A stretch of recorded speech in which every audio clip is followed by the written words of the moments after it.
back of heads, but nonetheless, I wanted to call the meeting to order. This is a board workshop meeting to discuss the redistricting plan as well as the budget going forward.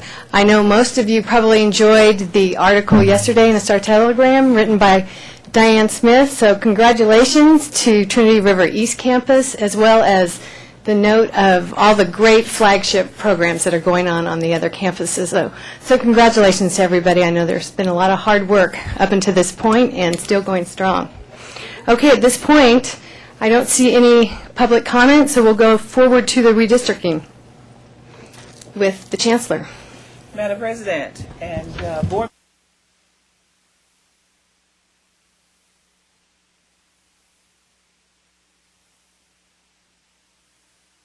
World about how great our campus is.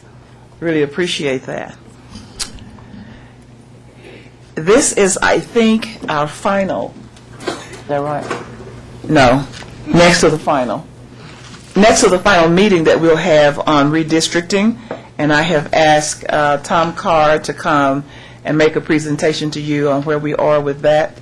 And along with Tom Carr, we have Jesse Gaines. The two of them have been working diligently together to carry out the instructions that they received from you at our last meeting. So I'll ask Tom Carr and Jesse Gaines to take the mics, please.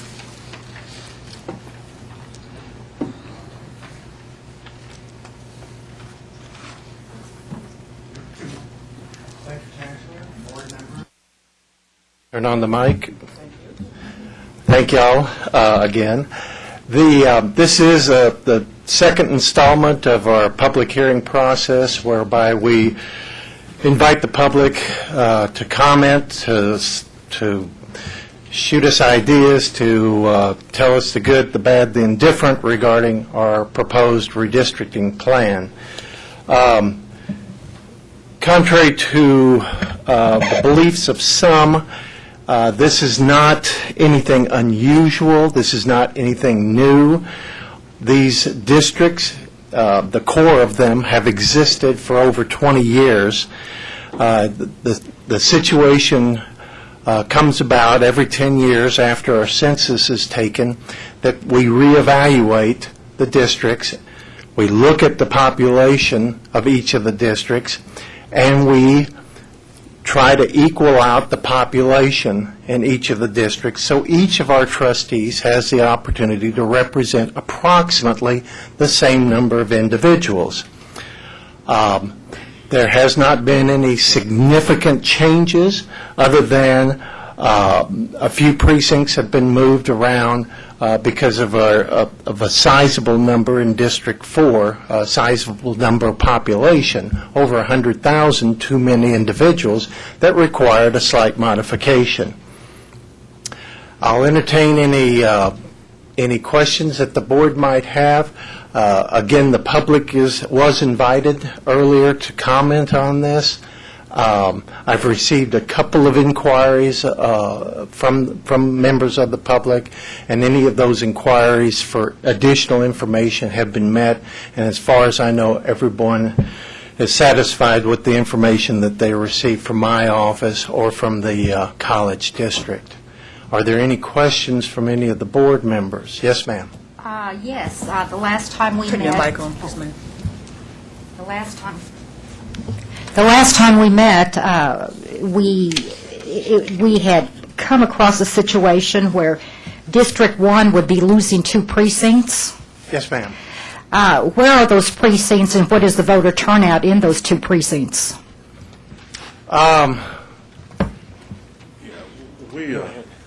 We really don't have the voter turnout, but those 2 precincts, I believe, were moved to District 6 from District 1, but there are not any large precincts, so there shouldn't be any significant changes at all in terms of the voter turnout in your particular district. Would it be possible to see how past voters, how many voted in the last election for those 2 precincts? Quite sure we could get that. We might have to go to the Tarrant County Elections Administrator, but we can get whenever, that. yes. Right, we can get Thank you. Yeah, we can get it. Mr. Carr, I have a question for you. Yes, ma'am. Just to clarify the process that the public had to review the maps, did you provide just Plan 2 or both plans, Plan 1 and Plan 2? Because I know at the last meeting, by consensus, the board agreed with Plan 2, but I didn't know what the public actually Well, reviewed. since the plans are very close to being identical, I think that on our website and in the newspaper, Plan 2 was the plan that was put forth to the public. That's the one that your body is considering, and that's the one that if the public has any questions about, any issues, any concerns, they can then bring those questions to this body, and we can address them, or at least consider them. And so as far as I'm aware, only Plan 2 has been, in fact, it's not only on the website and happened to be in the newspaper, but also is on each of the campuses in a prominent location. So, we're certainly trying to get the word out to the public regarding this particular plan. We didn't want to confuse them, here's another plan out there.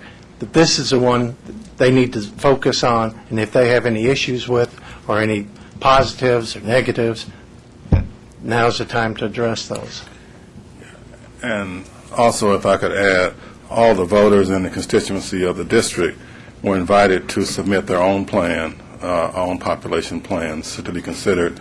And to my knowledge, we have not received any plans thus far, and we still have some time to go in the process. We might get some more. Thank you. Board members, are there any other questions for our presenters? One additional thing that I'm going to talk to you tonight about is Senate Bill 100. So I don't want to rush the redistricting, but I know that you have several other things going on this evening. I'm going to continue while I'm up here to talk about Senate Bill 100, but we're both here to address any concerns or matters regarding the redistricting. One more question before you go on to the Senate bill. How long will the public have the opportunity to review the plan? Well, that kind of depends on how many meetings you have. Okay. Well, I understand that there is, in fact, a board meeting set for 10 days from now on August the 18th, and we intend to have a public hearing at that time. Then it's my understanding that the next, for sure, that's the word, the next board meeting scheduled is in September. That's when this body would vote. There would be an opportunity again for a little bit of public participation, but that's pretty much the last day that, you're going to be voting on this plan or this plan with modifications in September. Now, there might be an August meeting, so another August meeting, so we may bring it up at that time and vote on it. So there'll be at least one more opportunity and probably two more opportunities for public input. Great. Thank you. Anything else, board members, for Mr. Carr before they go on to the next presentation? Well, I do have a question, but maybe I can wait till another time, because you did explain some of that this evening. But once I review that, I may have a question at Sure. a later time. Thank you. Right. And with regard to the information that you want, please understand, I'll try to get as many elections available regarding those precincts that you lost. There are, when there are national elections and depending on who runs for office, we may get a significant number of turnout, whereas on another election, you may get very, very little turnout. So Okay. I'll try to get a little bit of variance with regard to the elections. Thank you. Yes, ma'am. Just whatever you can. Thank you. I will. Thank you. Chancellor? You wanted to talk about Senate Bill 100. 100? Yes, ma'am. Go ahead. Okay. In 2009, the United States Congress enacted a bill or an act, they call it MOVE. It's for the Military and Overseas Voters Empowerment Act. And what that did was require the entities, the political subdivisions, to give overseas voters, and this is primarily directed at our servicemen and women in foreign countries, but to give those individuals a minimum of 45 days in which to receive a ballot, cast that ballot, and return it to the political subdivision that is conducting the election. The state of Texas, in order to comply with the federal mandates associated with that act, the Military Empowerment Voting Act, created what is called Senate Bill 100. And what that did was to modify our elections during even-numbered years, and particularly with regard to primary elections that are held in April. What that does is the state of Texas cannot conduct a primary election as they did in the past. We only allowed in the past a minimum of 3, maybe 4 weeks before the runoff election took place.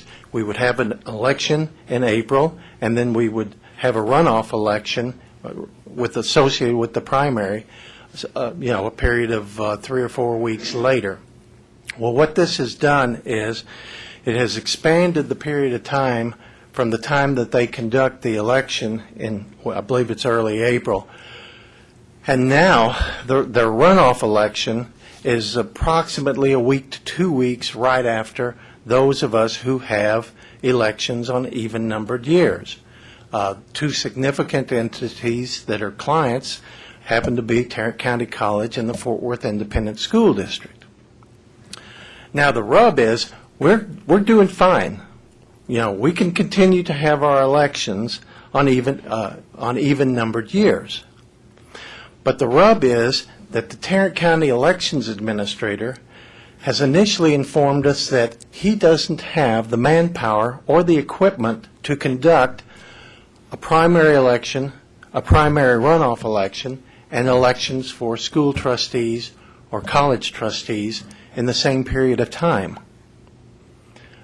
The result of which is he has, initially he said, you can continue to have your elections on even-numbered years and go it alone, without their assistance, without their equipment, without their knowledge, without their expertise, which is not anything that I would suggest or recommend to you, but you do have that option. Or we can move our election to one of 2 dates. We can move our election into November, when individuals are voting straight party tickets or voting for Democrats or Republicans or whatever else. Our ballot can be mixed in with the rest of all of that and lost in the confusion of the November elections. Again, nothing that I would suggest or recommend, but it is an option that we have. A third option that to me seems most acceptable is the Senate bill allows us, you as trustees, to move the election from even-numbered years to odd years. The benefits of that are the county then has the equipment, the expertise, the manpower, all of that associated with conducting an election. Another added feature is it just happens that the city of Fort Worth has their election on even-numbered years, so we could combine our efforts in that regard. If Arlington or any of the other significantly large cities have their elections those years, again, we can combine for those trustee districts that overlap in that particular year. We can share the costs, so to speak.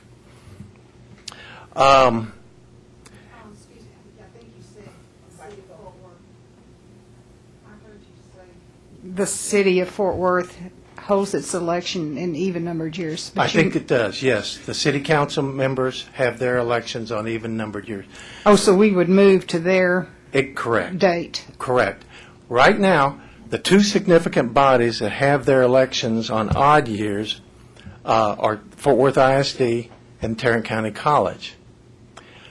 If both of those entities move to even-numbered years, am I saying that right? Yeah, to odd number years, you avoid the primary elections, and you can conduct your elections jointly with those significantly large entities, thereby sharing the cost.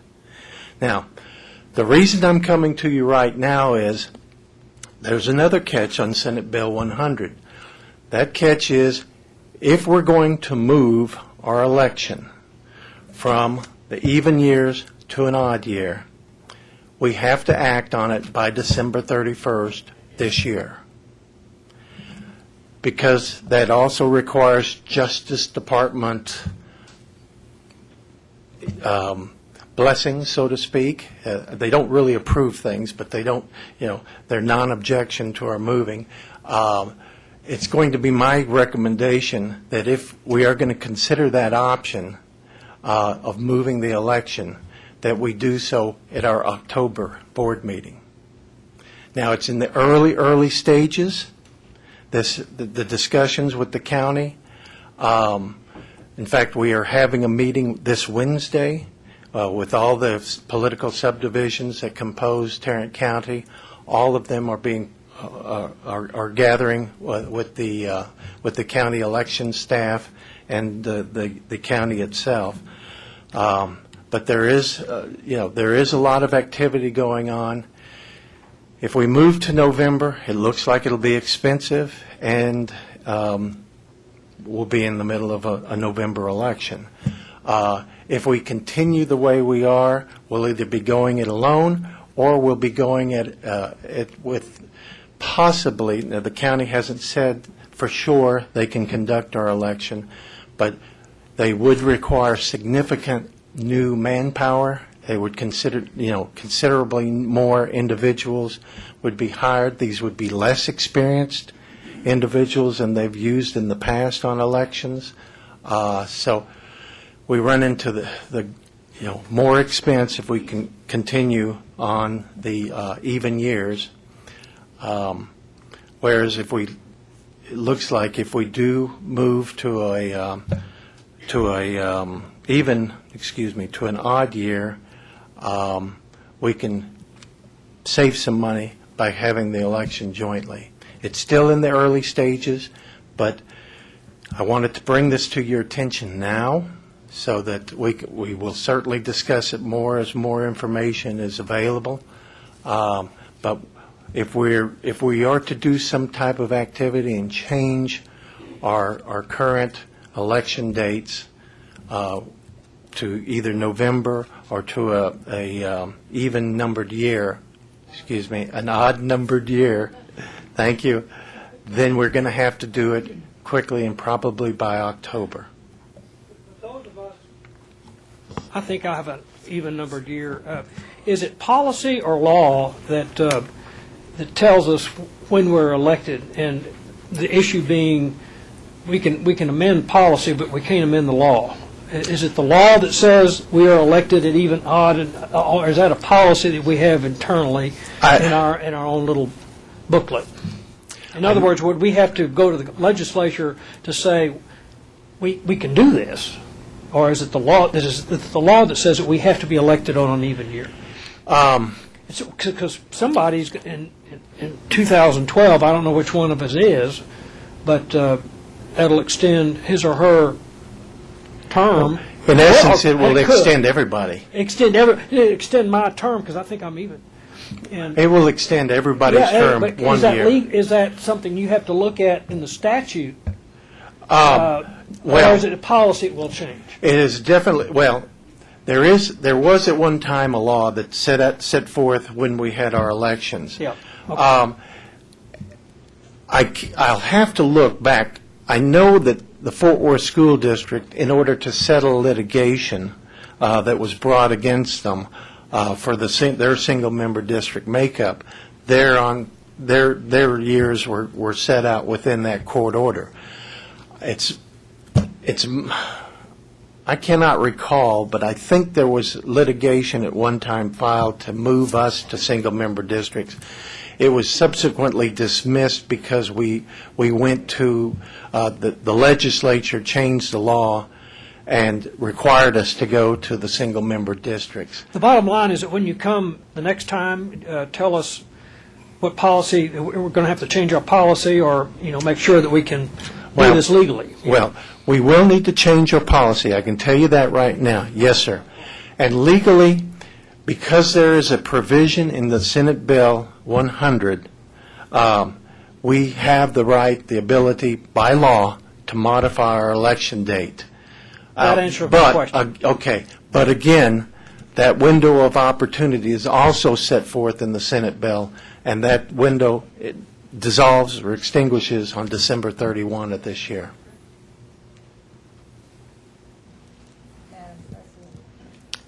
Dr. Morrison? Comment. I'm very glad to know that this is something that we're facing. However, I certainly think it deserves more extensive research and study.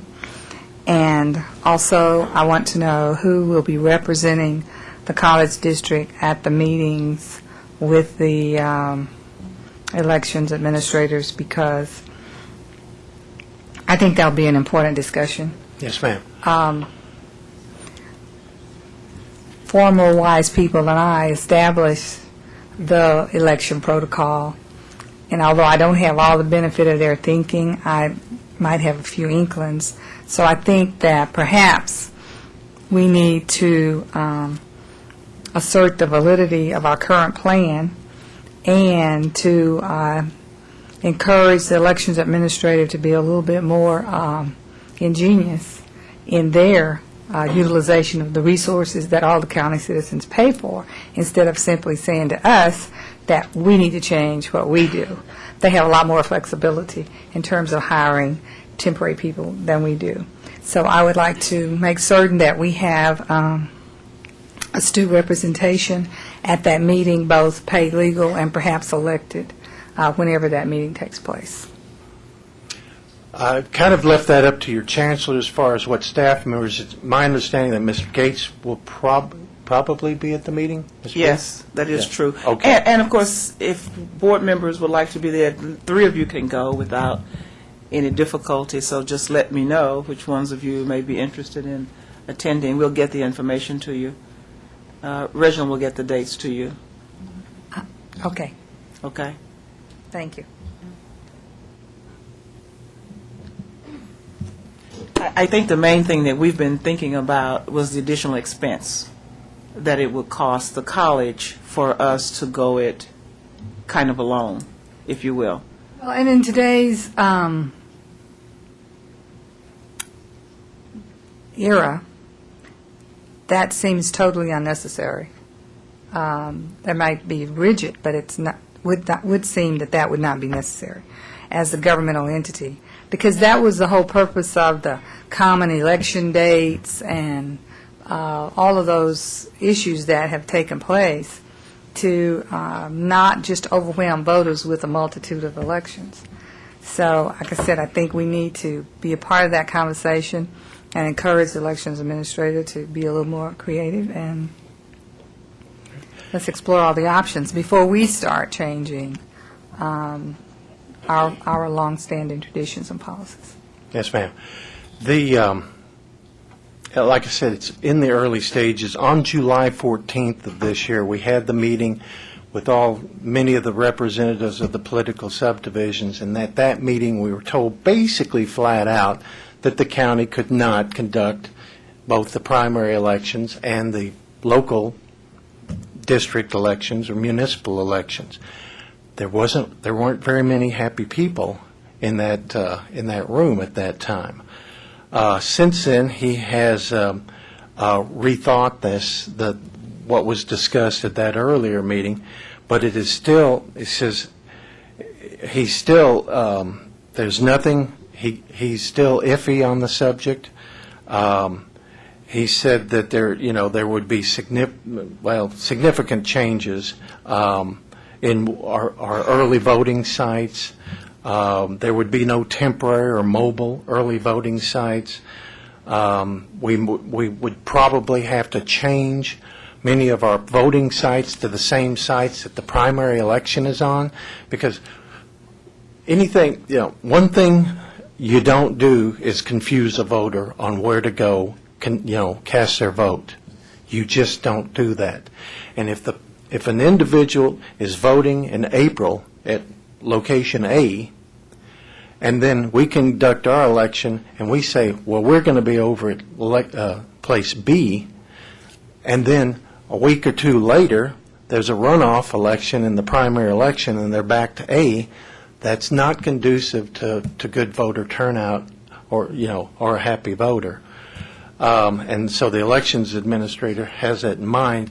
And so if we have to use a lot of or all of the early voting, the primary election sites, we're going to be using almost 3 times the number of polling locations that we use.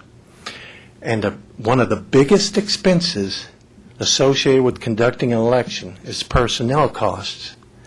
And the statute requires a minimum of 3 people at each polling location. Then they can, and then it's up to the election judge at that polling location. They can increase the number, I believe, at least to 5.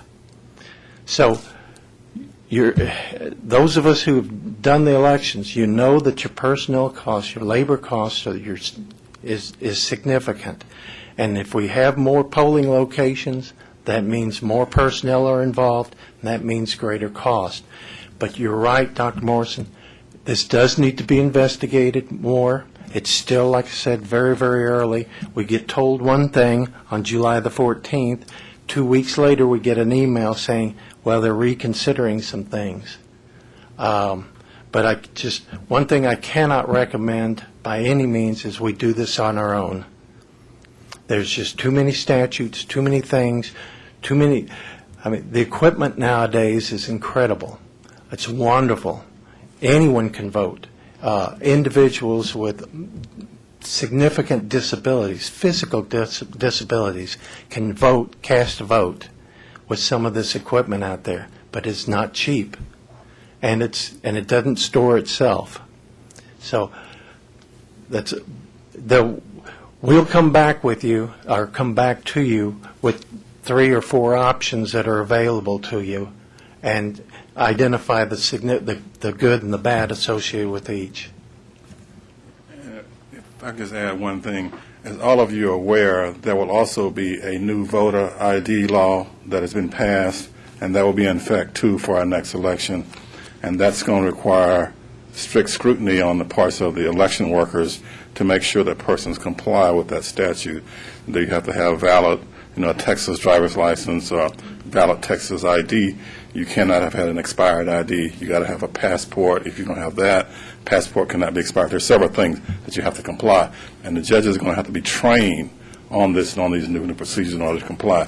And the only other comment that I will add is that whatever you do, whatever you change, will have to be submitted to the Justice Department for a Section 5 pre-clearance. So, and of course, they have 60 days to make that pre-clearance decision. Thank you. Board members, anything else?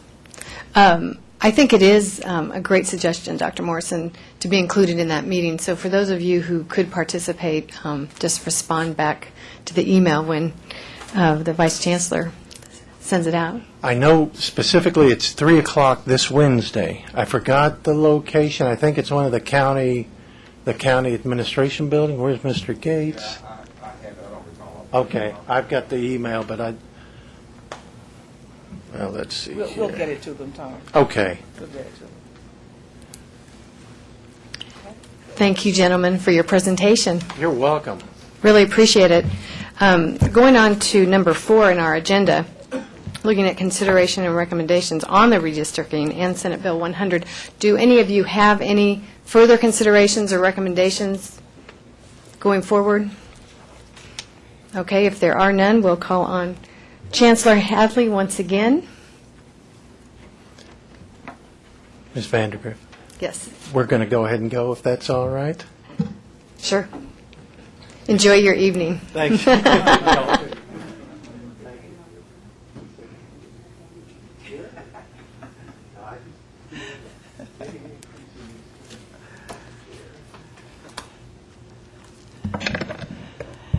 Mrs. Vandergriff and board members, I am very pleased to give you another preliminary look at what we are planning for our budget. I have the members of the CALT here, the Chancellor's Executive Leadership Team, and I have members of the JCC and a few other staff members who have all been intimately involved in helping us get to the sausage-making process. That's what we call it. We haven't quite put the sausage in the casing yet, and we won't do that until we get your guidance on that. But Shelley, if you would start, where's Shelley? I'm absolutely lost without her. It's not Shelley's fault. Nobody told her that I was about to get up here.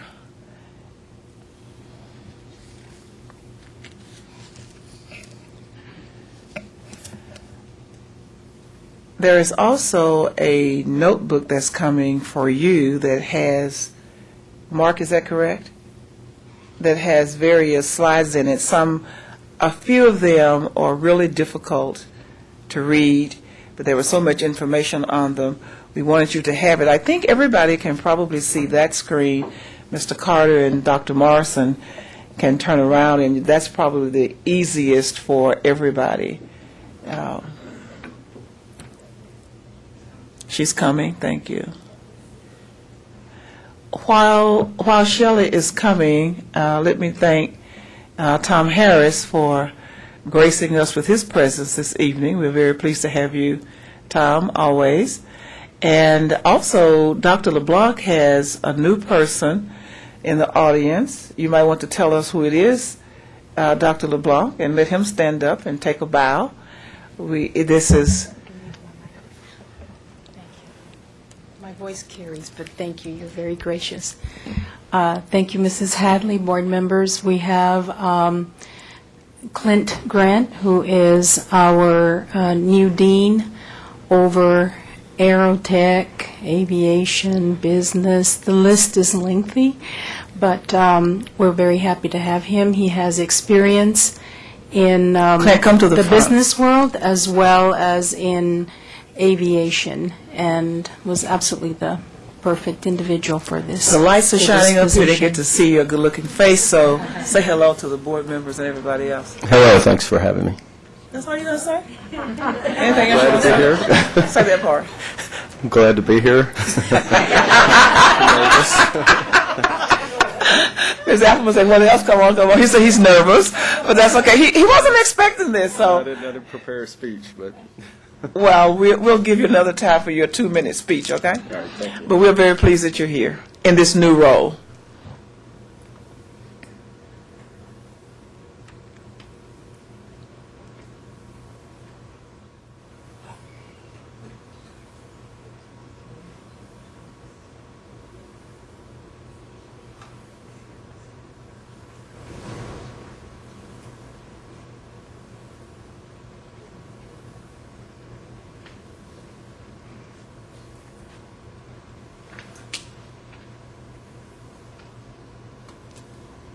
Board members, I apologize for this little delay, but it gives you a little time to kind of catch your breath.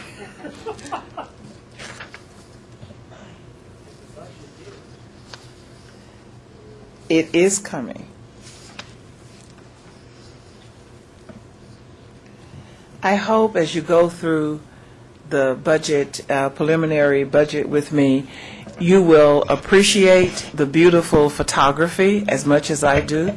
I just marveled at it as I saw it, and I hope you will. Nina, what is it? The screen went off. Oh, he knows he's going to do something.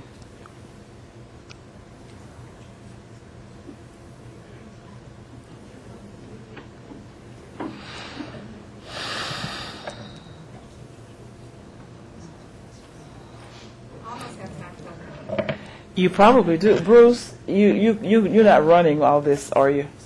Thank you. We don't want the public to see that we're fumbling tonight.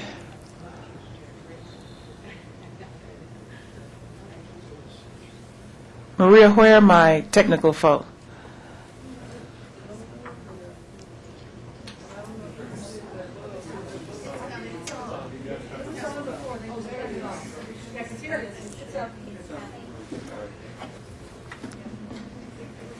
This one's not on.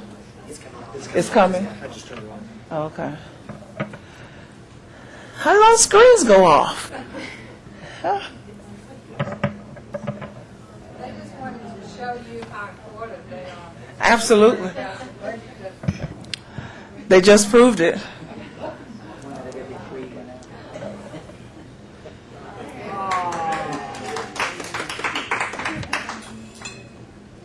But why is mine not bright? Okay, board members, just take it in for a quick minute. And notice that you have 6 pictures up there now, rather than 5. And that's the Trinity River East Campus that you're looking at over there. And of course, this is our preliminary budget. Let me tell you that this evening, our goal is to give you our best thinking as of today, with the understanding at the end of the meeting, we would like to have your input about what you've seen and to let us know whether or not there are additional things that you would like to have us address that you don't see addressed, or if there are things in the budget that you think perhaps we should not address and use that money, say, for something different. So let me start, and I'm going to be calling on all the members of the CELT, as I have done in the past, as we go forward, and my JCC leaders promised me that they will be here to chime in anywhere I need them, because they've been intimately involved in this budget process, and they've been very, very helpful in helping us think through our next steps. So the first slide that you're going to see talks about the maintenance and operation budget, and you can see what the budget was for 2010-11 and see what the 2011-12 budget would look like as far as revenue is concerned. And you'll see on the right-hand side, the very last column, the increase or the decrease in revenue. And you can see that we're looking at a $1.8 million increase in state appropriation, which I will tell you again is significantly less than what we were expecting and what other community colleges were expecting from the state. Trustees, all of you know that the state has cut back significantly on what it funds us, and in addition to the cutbacks, we've had to send money back. The maintenance tax from our tax rolls, $103 million last year, $125 million this year, for a $21 million increase. Tuition, we're looking at a difference of $2.1 million. And then, of course, the non-funded hour tuition, non-credit hour funded. Many of our non-credit courses get funded from the state on the same basis as our credit courses do. And we're looking at a $750,000 decrease in that funding, not so much because we're going to change the number of people we serve, but primarily because we have continued to, or I should say we have tended to overestimate the number of dollars that we're going to get from that. So we're trying to be more realistic this time around. The second line there on the non-credit tuition, non-funded, these are the fees that are paid for by individuals where we don't get any reimbursement from the state. And we're also short on that this year, so we're cutting back on the income that we expect to get from the non-funded, non-credit tuition. Our indirect cost and other is going up from $2.1 million to $6.2, and that's primarily because of the increase in revenue that will come from the lease of the Trinity River campus to Radio Shack, that space that we're leasing. Interest income, we're expecting to be flat, and we're expecting to take $6.9 million from the designated reserve rather than 13.9. So that, I'm sorry, 7 million instead of 13.9 for a decrease of 6.9. So that brings $22,117,678 in additional revenue for 2011. The next slide, you will see the preliminary expenditures. And isn't it amazing how the expenditures always match the revenue? It's always amazing. However, I will tell you, when you look at that number, you see $22,117,000 in preliminary expenditures. And I say preliminary because, as I said, we're still making the sausage. Haven't quite finished it yet. But that's the way the numbers are looking at this point. And what you're looking at here would be new dollars. So this is not the budget from last year of the expenditures, but the new dollars. And you'll see $5.2 million in operating, a new $782,000 for equipment, $4.7 million for non-faculty personnel. Most of our increase in personnel this year will be for non-faculty. Last year, the vast majority of it was for faculty. Year before that, the vast majority for faculty. So we're kind of caught up there. But it's the non-faculty personnel where we still tend to lag. And you're going to see a slide a little bit later that shows you what I mean by that. The voluntary separations savings, $2.2 million that we projected. Technology, looking at spending $1.3 million. Group health insurance, we're taking a big hickey on that. $7 million in new costs because of the appropriations from the state of Texas. The way the state is going to pay for insurance benefits is significantly different. And you will see that I have a $1,000 per employee health insurance supplement. That should just be supplement. That comes to about $83 a month, and I'm going to talk about that a little bit later. The college is required to pay an additional $3.5 million for retirement benefits because the state is paying less for retirement benefits. You recall 2 or 3 years ago when the state was talking a lot about cutting back on those benefits, and they called it, what was the funding they called it? They pay us only for what the part of the budget that they pay. What was it called, Bill? Proportionality. They dropped the word proportionality this time and just proportioned it out. When they did the line items in the Senate version of Senate Bill 1 and House Bill 1, the House bill lined out significantly more than the Senate House bill did.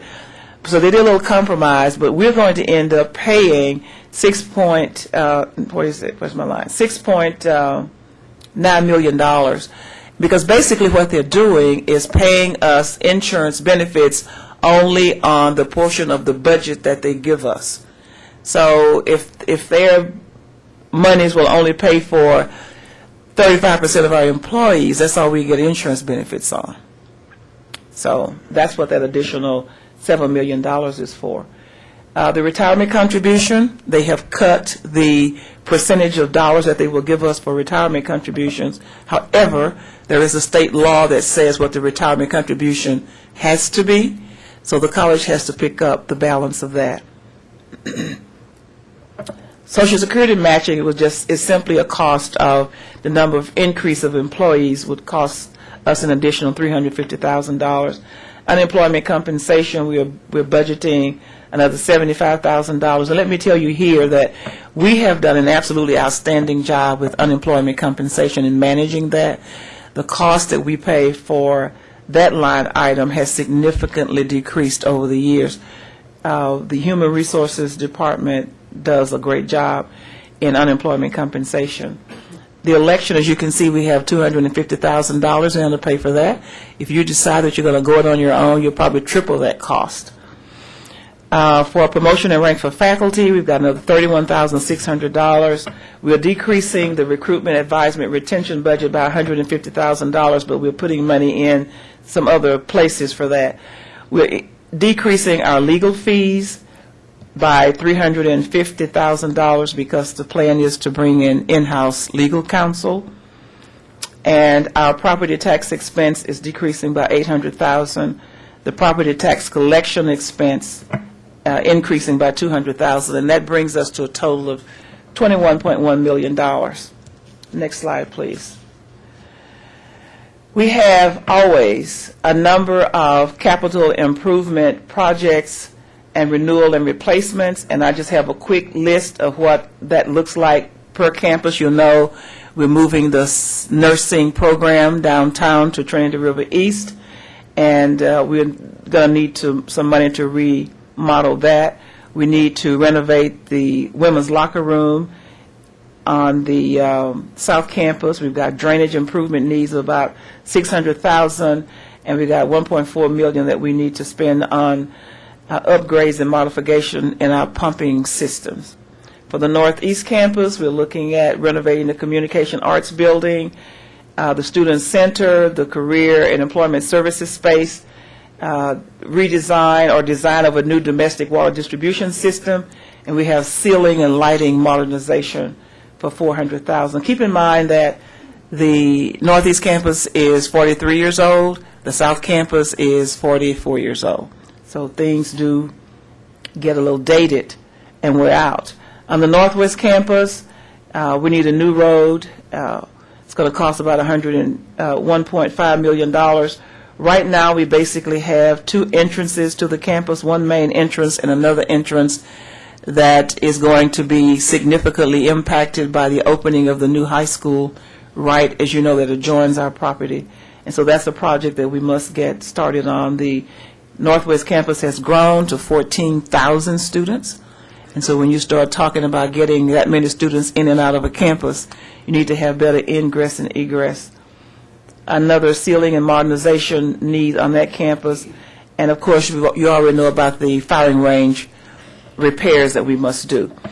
On our Southeast Campus, we have renovation of the counseling center. Again, as Dr. Carey will remind us all, the campus was built to accommodate about 5,000 students, and we're up to, what's the number, over 15,000 on Southeast Campus. We need to renovate some space for quiet study areas. We need new roads and traffic signs on Northeast Campus. We had a very interesting situation happen a few months ago. We had a spill, and we weren't sure what it was. So we ordered evacuation of the campus, and it was pretty chaotic. It was in the middle of the busiest time on that campus, and trying to get that many students off the campus with so few exits. Oh, Dr. Carey is right there. I didn't see you come in. With so few exits was quite scary. So we've got $3 million in the budget. We've been talking about this project for at least 5 years, maybe more than that. So this year we think it's going to happen. It's in the budget there. And then we've got a $1.8 million for renovation and upgrades to mechanical, electrical, and plumbing infrastructure. The Trinity River campus, the campus itself, as you might guess, doesn't need anything as far as retrofitting, but we do need security upgrades in the Henderson Street area for our parking lot. So we're looking at $570,000 for the security upgrades and about $60,000 for the parking there. Now we have, as you know, we've talked about 3 new potential building projects. Actually, the top one is not potential. We're already underway with that one. I put it on the list because we haven't spent any real money yet. We have spent money. It's in the design phase right now. But I put it there because the majority of the costs are going to have to be reckoned with in the next couple or 3 years. And then, of course, we've talked about the Northwest Campus Alliance Aviation Education Center at Alliance Airport. And then, of course, the Northeast Campus Center for the Visual and Performing Arts right across from the Northeast Campus. That would be a joint project to be paid for by Tarrant County College and the city of North Richland Hills. I get the city right, Larry? They've set aside $8.3 million of TIF money that will go into that project. New construction. We have a draft model of new construction funding for these three projects that Mark McClendon is going to come and walk you through. I think that's your part, isn't it, Mark? That's,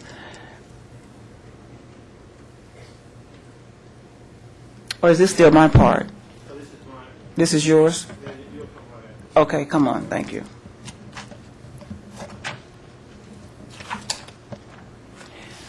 There are copies of that for you because that's a little bit difficult to read. Come on, Mark.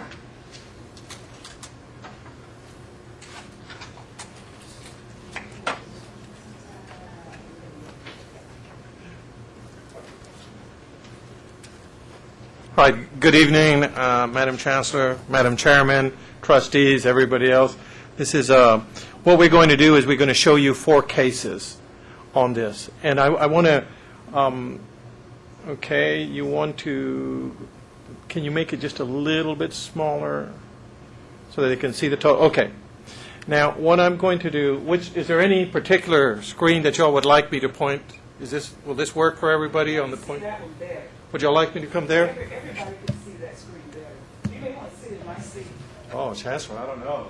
I'm already sweating.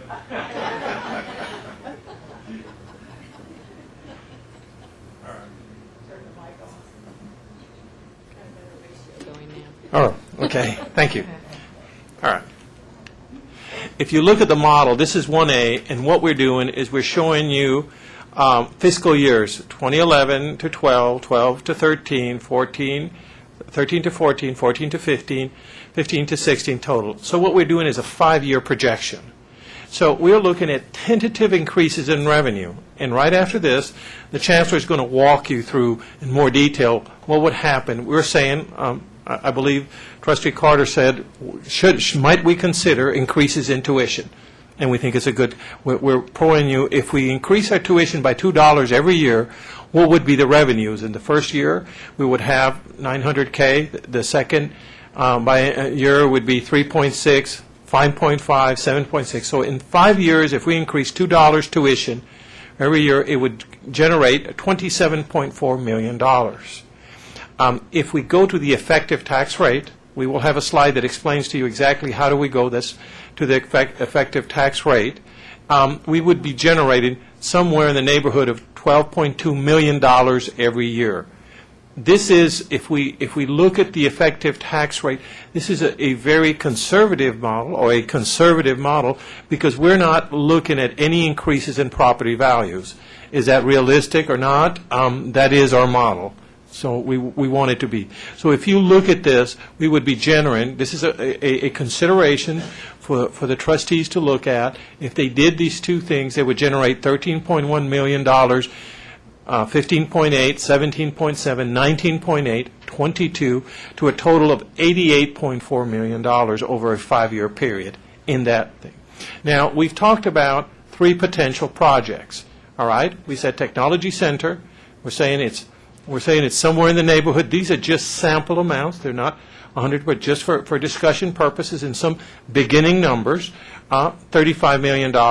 There is no partner contribution, so the total would be $35 million. What we're saying, if we were going to build it, how might we spend the money? So this is a construction disbursement forecast, all right? We'd say we'd probably spend $3.5 million in the 11-12 fiscal year, 8.8 in the next, 8.7 in 13-14, and $14 million. And by that, we would complete the project to the $35 million. Now, if we look at the Fine Arts Building, and then I'll touch on the footnotes that we have there, we're saying somewhere, just a beginning number, a sample amount is $35 million. We have a partner contribution of $8 million, so the net amount to the college is $27 million. So I'm saying that we probably, this is just an initial thought, is to use $2.5 million of TIF money in the first year, 5.5 in the next 12 to 13, and then we would use 12 and 17 to a total cost of $27 million. Okay? Now, if we look at the Alliance Center, we're saying just as a sample amount, $63 million. We have no partner contribution at this time. We would say maybe potentially look at $4 million in the 11 and 12th year, 12 to 13, maybe $6 million, 13 to 14, $24 million, and then 14 to 15, $25, and at the end, $4 million. So that gives us a total cost of $63 million. Okay, if we look at it now, let's look at the total estimated cost. Again, 133 minus 8 of the TIF is 125, and this is the amount of money we would need by year. Now, if we subtract this line, which is the estimated cost, to the increased revenue available, this is what we would need. We would, in the first year, we would have a surplus of $5.6 million. The second one, we would have a surplus of $1 million. The third year, we would need $27 million. And in the fourth year, we would need 24. So this total investment would cost us about $54.6 million. All right, can you scroll up a little bit, please? I mean, scroll down, sorry, down. Okay, a little bit more. So what is how we do this? Okay, so one of the things that we would say where we have extra funds, we would actually add them to this, and that means that if we were going to fund it, we would take $54.6 million and potentially in 2 tranches. All right? Now, some of the options for the board to consider. One of them, we could use a renewal and replacement funds to just say we will not do renewal and replacement, we will just pay for it out of there. Is that realistic? I would say that it is a possibility for the board to think, but that would be a difficult model, because if you have around $31 million and you're going to use 20 on new construction, it might mean that you may not have enough money to do the normal maintenance project. But that's one concept for the board to think. The second one is to consider is if you would like to use revenue bonds or maintenance tax notes. And we have a specialist from RBC who, in a minute, who will address that subject. The other way to cover this amount would be to increase the taxes beyond the effective tax rate in year 3. This is where we would have a deficit even if we did those increases. Now, we want to recalc these 2 notes. First, construction amounts are only for discussion purposes, and partner funding is provided for the TIF. So in Model 1, if we wanted to do these 3 projects, we would need to find $55 million. All right? Now, I want to show you case 1B. All right. If we look at case 1B, you're going to see, again, the same increase in tuition, the same go to an effective rate, generating the same thing that we said over 5 years. It's $88.4 million. The only thing that we've done, the same cost, $35 million for the Technology Center, $35 million for the Fine Arts, $133 million, 63 for the Alliance Center, and then to a total cost of $125, just like the same model that we had above. The only difference there, just a second, she's going to, okay, just a second. The only difference between 1A and 1B is that we've actually moved out this project a little bit further out so that we could take benefit of money that we did in, that we had available in year 5. So here, what we have is a deficit where, you want to scroll up to 1A, please, ma'am? If you look at, no, up, I'm sorry, a little bit more. You see how we have extra funds that we're not using it? I think we might want to use it rather than borrow it. So if we come down and we use all our funds, come down a little bit more, what we would be doing is now, instead of using 55, you're going to use $37 million. Again, let me go through the options. Okay, the option 1 is, can you use the money or repurpose money from renew and replacement? You would have to use $30 million.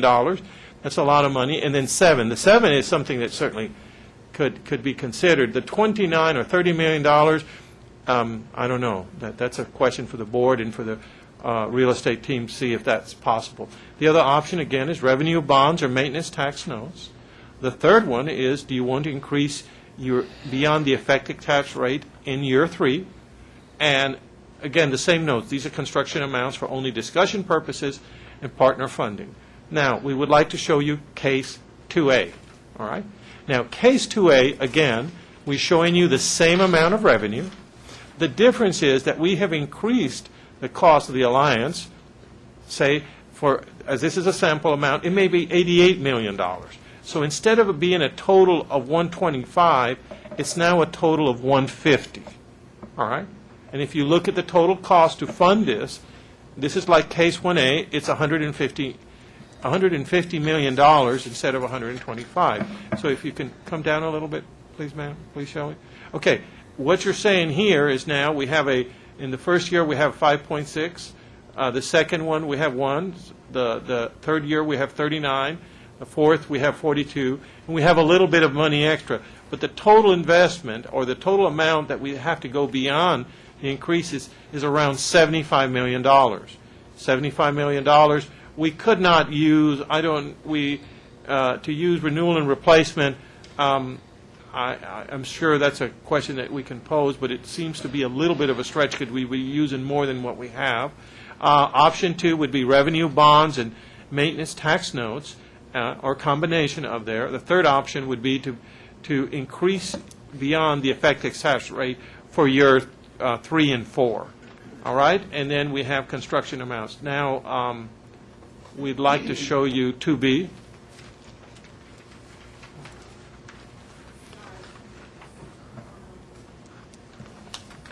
Okay. Next, example 2B is comparable to 1B. All right? The only difference here, same revenue, 13, 15, 17.79, to give you a total of 88.4. Our projects are now, we're looking total projects of $150 million, and this is the breakout. But what we've done is we've moved it a little bit further out, the Alliance project, 1 year, so that we can take advantage of money that we had in 15-16.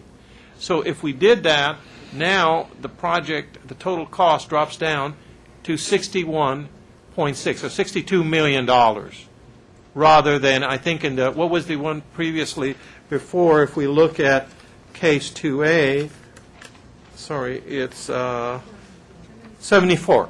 So we're going down from 75 down to 62. So it's $13 million less for 1 year, moving it out 1 year, right there. Okay, so then our options, again, would be to consider renewal and replacement. I think that you could certainly consider it in year 3. This year would not be possible, and the 4th year. But anyways, that is a question to pose or for the trustees to decide. Certainly an option is to look at revenue bonds and maintenance tax notes. And the third one is to increase beyond the effective rate in year 3. Again, we want to recalc that the construction amounts are only for discussion purposes, and the partner funding that we have so far today is being provided by the TIF. All right? Is any questions? Before you ask questions, let me say one more time. The numbers that you were just presented are not real numbers, please. Notice it said sample numbers. You know, we have some idea of what it will cost to do this, but if you decide, with the exception of the Energy Technology Center, that's a pretty good number that we're looking at there, because we've done a lot of work on that. But on the Northeast Performing Arts Center and the Alliance Center, those numbers are sample numbers, just as we said. So please don't say that we've got numbers on these projects, because we don't. We're looking at sample numbers. The main thing that we wanted to talk with you about tonight on the building projects was, what is your appetite for cost? I mean, do you feel more comfortable spending $125 million for these projects? Do you feel comfortable spending as much as $150 million on these projects? So that was the main thing. Now, your response may be, we'll feel comfortable when we know what the real figure is. But it'll take us a while before we get there. We can't give you a real figure by the time you have to adopt this budget. It just is not possible for us to give you a real figure. We can give you ballpark figures, but we can't give you definite figures. Now, questions? Board members, does anybody have one currently? I'll ask a couple. I think for the benefit of discussion and digesting what we're willing to think about or consider in the future in terms of tuition rates and raising the tax rate and so forth is a good step forward. However, and I recognize that these are not real numbers, but I guess my first question would be, what amount goes forward in this budget in soft cost due diligence to get to these numbers? And then the $25 million swing, for discussion purposes, is great, but that's a lot. And so is that realistic of what we're looking at? Is that too ambitious? Is that, are we going towards that greater number, or are we just really are just throwing it out there? One of the things that I just discussed, I've discussed a number of times with Nina and her team, and just this afternoon, and their response to me on that is, you really should not give the board any number about what it's going to cost until we have time to really do a thorough analysis of what the needs are and what kind of design features are going to be. And Nina, come to the microphone for a minute, please. And tell them the kinds of things that go into getting to a good number. But before she tells you that, let me tell you my personal thought about that. I think you can look at a project like the Alliance Center and theoretically say, we need to do blah, blah, blah, blah, blah, and we're willing to spend this much money. Now, tell us what you can buy for that. I mean, that's one way to do it. And then have her team plan to that number. And if it doesn't work, then they can come back and say, well, this is what you get for X number of dollars. If you want more than that, it's going to cost you more. The other way to do that is to look at all of the needs that you have and say, we're going to build whatever it takes to give us a state-of-the-art facility out there and let us grow into something. But you may also want to say, we're going to do it in phases. We're going to build this part of it now, and then the next 2 years or 3 years, whatever, we'll build another part. So there are various ways to do it. But I want Nita to explain to you why we can't just give you a number as to what this will cost. Sure. Thanks, Chancellor and Board of Trustees. It's as Dr. LeBlanc likes to say, it's bigger than a bread box. It is a little bit more of a difficult process. You can use generalities in terms of square footage.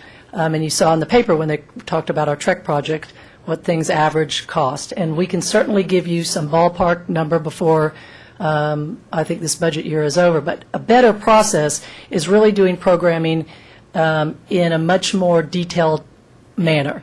And so maybe just to take an example, what we've done with the Energy Technology Center is the programming has been done. So we actually know specifically what the needs are from our departments to be able to assess the pricing at this juncture and be able to give you a pretty definite number, and the numbers that you saw tonight are pretty darn accurate for the Energy Technology Building. With the Alliance, we're going through what we call preliminary programming right now that gives us that ballpark, whether that number is 63 or it's 85.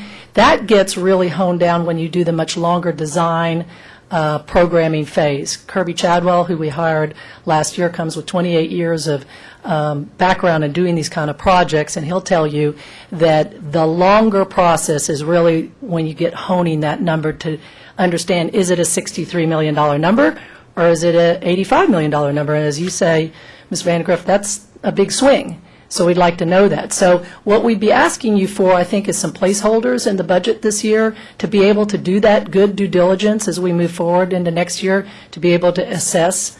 But the question is, do you have enough information at this point to be able to say, do you want to go further into the due diligence to get a better number? We're prepared to give you numbers in this year's budget to get at least better numbers next year, and I think that's the better process. Then at that time, you can read those numbers and make a determination to go forward from there. So there has estimates have been put in the budget for each of these 3 projects for next year. Of course, in the Performing Arts Center, we have the luxury of having that $8.3 million. So those dollars we can start using immediately. In the other two, we've estimated for both more programming, detailed programming. In the energy technology, we've already done the programming, so we're going into design phase, and we'd be asking you for those dollars. And then this time next year, you can be able to make a better determination. But again, you can use square footages. You can use generalities. The $300 a square foot is a pretty good construction number for most projects. You know, if it's the energy technology building is a little bit more of a different animal, so there's going to be different systems, MEP systems that are going to go into that building. But again, that's a good generality for you just to get your head wrapped around. And then usually we do a percentage over and above that for some of the FF&E. So on the front end, when you're doing a project, you have the programming design that you need to budget for. Then there's the big dollars, which are the construction, which is what we're telling you is, you know, you can use around $300 a foot. And then at the back end, you're paying for the FF&E, your furniture, fixtures, and equipment. So that's sort of how it works, and maybe I hope that's helpful in terms of it. But we have built into this year's budget some dollars to hone these numbers in more detail, and I think the Alliance one is probably the most difficult because it's the bigger of the projects. The other two numbers that you saw up there I think are pretty close, and probably during the programming stage we're going to get those down. It's like our Chancellor says, is that a want or is that a need? And those are some of the things that really come out of the programming phase to find out, do we really want this or do we need it? And then we can always budget to, we can always build to a number. You say you're going to get X amount of dollars on a project, and we can try to figure it out. The other thing that I think Mark or maybe the Chancellor touched on is we haven't gone out to our partners out there. So none of these projects have we really gone forth to look at, is there partnership money that we can get? And that would come, I think, in a later stage on all of these projects. And I think we've got some really good opportunities out there with partners in the community, and so that would offset any dollars that the district would need to find. Thank you. Does that help? I think that's all. Thank you, Nina. Any questions for Nina before she leaves? So that gives you a little bit better understanding. Now, questions in general about Mark's presentation or Nina's? I appreciate the presentation. I'm looking, of course, at the Alliance thing, I guess, is what bothers me the most. It's the biggest amount of money. It seems to me that this is the kind of program that would attract students not just from Tarrant County, but from all over Texas, because it's not that easy to get the kind of aviation training. What I don't know is what the student demand would be, how many students we would end up having be interested in a facility like this, and I'd kind of like to get, some idea. I think, too, if we're looking at $60 to $80 million, I'm actually just not interested at all right now, but I think that we do need to look at partners, both commercial and it could well be some other higher education things as well. Also, this is such a big number that I think it's difficult for me to think about proceeding with it without, asking at least voters what they want to do. So I have several problems with it, but other than that, it's an interesting idea.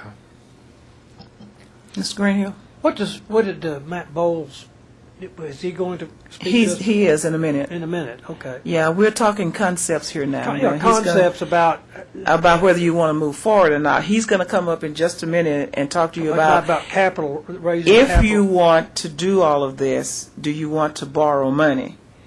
So that's just a concept. Which is not, it's not, Mr. Carter is talking about taking it to the voters. The two ideas that he will present to you do not go to the voters. No. It's board action that you would take. But he's going to come up in just a minute. I just wanted to get a feel for how you feel about going forward. Because we do have money that you'll see in a minute in the budget to move forward on the other two projects. As I said, the Energy Technology Center is already underway. So we have money in the budget to move forward on those, and we need to know from you whether or not you want to spend money to do that, and if you want to build these additional buildings. So that's what the discussion is about right now, and then we'll talk to we let Matt talk with you about. So any other discussion, Ms. Winnett? Does that mean you need an answer this evening about what direction we want to go in? Oh, absolutely. Okay. All I need is conceptually, do you want to do it or not? Well, conceptually, I would like to take this home and look it over. Is there anything else that we could get in addition to this? You can get anything you want that we have. Right. So tell me what else Well, you'd like to have. I'm not sure what I'm going to need until I really get, stop and take a look at this. Well, the most important thing that you'll need, we don't have. I'll tell you that, and that is what Nina just talked Right. about. We don't have the programming that's done Right. for us, so we can't give you a dollar figure right Right. now. I mean, the numbers that you've seen up there are sample numbers, and I specifically asked Mark to use that word, sample, because I wanted everybody to know that it's just a sample number. Probably it's going to cost you at least that much. Right. Probably. And so that's a number for you to think about. But again, I say it depends upon what your appetite is for us for spending money. Now, Mr. Carter mentioned something that's right on the mark, and he said if we build it, we'll probably be getting students from all over the state. I don't know how many facilities we have like this in the state. Elva, do you know? I know TSTI has one. Does anybody know how many? What we're talking about doing here, There's none. And that's something for you to think about, because you will be building something for perhaps the citizens of the state. And that is something for you to think about. One of the concerns that I have is that when we build there at Alliance, we'll be getting, I think, a significant number of residents from surrounding counties, Denton County and other places, and so it's if you're going to get that, it's only fair that they help to pay, a part of the cost for it. The other thing that you think about, and I've talked with Tom Harris and Mike Berry and others every time I talk about it, because the citizens from much of Tarrant County are going to have a hard time getting out there for that training. And that's something else you need to think about, is the transportation out there. There was an article in the paper the other day, and I sent it to all of the KELP members, about the rail line that is scheduled to go from downtown Fort Worth to Alliance. And that will be absolutely great for us if we are to build out there. So there are some challenges that present themselves with building this. The other thing that I will tell you that I've questioned Dr. LeBlanc and Nina and Patty and all the rest of our people about capacity at our Northwest campus. I'm operating on a premise that we are out of capacity when we've done 24/7. That's my premise. It isn't a very popular one. But when you start talking about using facilities and being out of space, I don't think you're out of space until you've used it all up. At Tarrant County College, we tend to think about being out of space when we run out during the daytime hours. And I think in today's economy, we can't afford to think that way.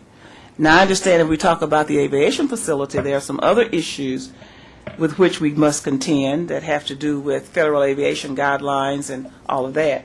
I don't know what all the details of those are, but I'm not convinced that we're out of capacity on the Northwest campus. If we want to build something that's absolutely state-of-the-art, that looks different from what we're doing there, and Dr. LeBlanc has several other programs that they want to add. And by the way, we're having a programming meeting, what day? It's tomorrow. Yeah, I was just going to maybe address Mr. Carter's. We have the two roundtable community meetings that Dr. Darledge and Dr. LeBlanc are hosting. The Alliance one is tomorrow, 11:30 to 1, and the Performing Arts is August 15th at the same time. So that's the opportunity for the public to come in and give their input in terms of both of those projects. I just wanted to mention that since, Mr. Carter, you had asked about that. Well, actually, Mr. Carter had asked about voter approval. That's very different from public input. I hear you about it's a very big number, and I think the first two projects, I think we should proceed with, just my own personal opinion.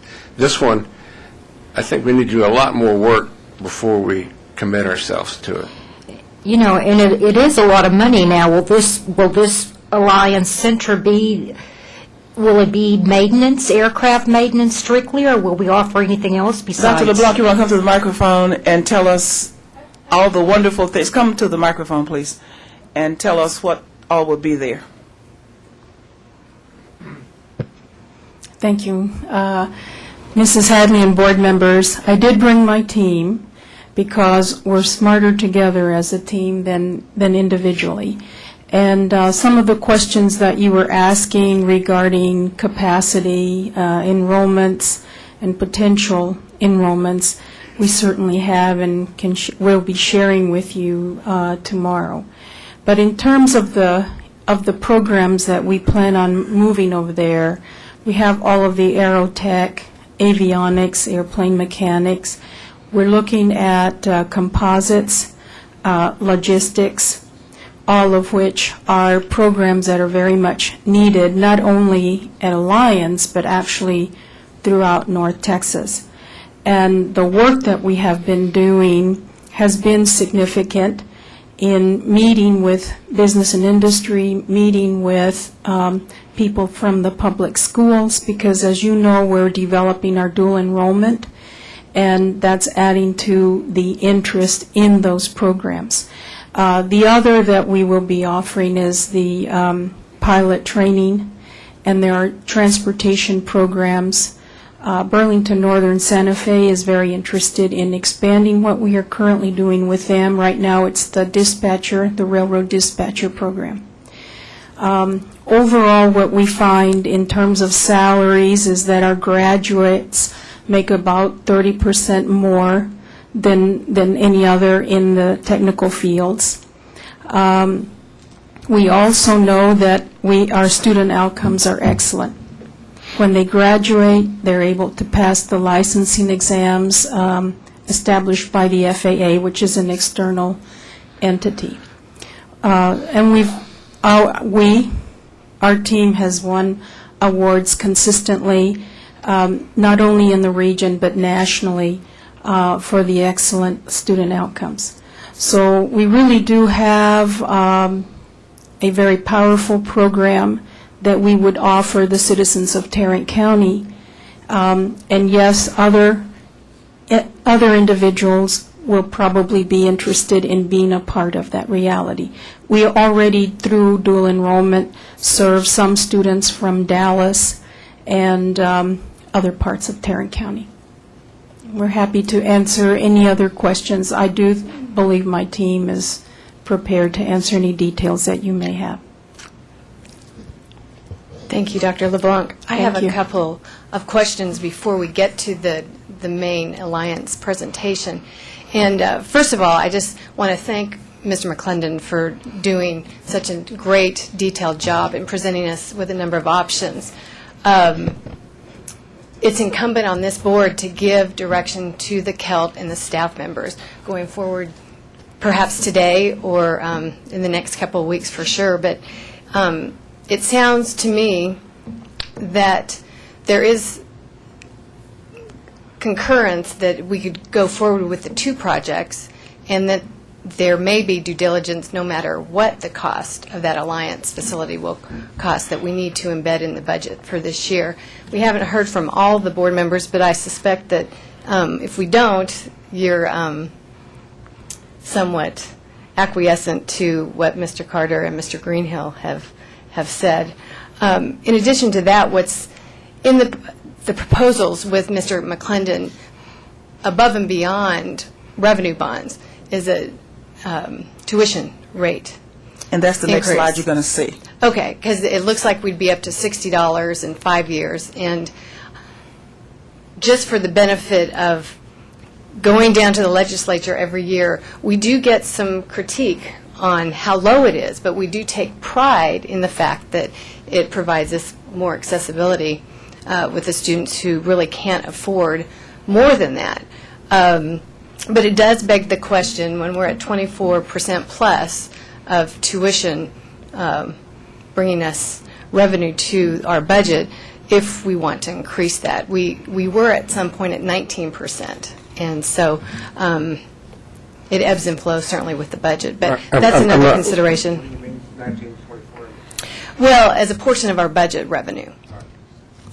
Yeah. Mr. Greenhill, you have something else, your mic's on. Well, I wouldn't, well, it is. I've been consistent in favor of this project, that we should do some due diligence to see what we can do with that property out there. And I think I've been to enough of the programs to be convinced that if you build it, they will come. I just think the avionics, in my legal practice, the avionics industry is one of the most powerful industries in our county, particularly, of course, in the north, but we have so many partners doing so many things in the logistics and avionics industry that I think this is an opportunity we can't pass up. It is going to be expensive, and I think we need to do some due diligence on it. As I've suggested, revenue bonds are not a sin. I don't know what tax maintenance bonds are, but maybe we can hear about that. But my feeling is that this is something we should go forward with. We've had several meetings before, and we've kind of said, except for Mr. Carter, of course, and I don't mean of course, but he stated his opposition, which I appreciate. But we've all said consistently so far this is something we need to consider, and I don't think we should, based upon pro formas from this excellent these charts, that we should continue it, even though we're beginning to get these numbers and they're a little disappointing, but I think we should continue it. You a little disappointed, you say? No, I think, I'm not disappointed in the number. I'm just saying it's reality. Okay. Anybody else? If not, the next slide that you're going to see gives you a little bit better insight on how we would pay for this. This is Mark's slide. I'm going to let you sit back in that seat and walk through that one more time. He told me to do it, but I'm going to let him do it. Thank you. All right. What we're saying here is if you consider a tuition increase, all right, if you consider a tuition increase of $1 every year, oh, sorry, I'm so sorry. That's it.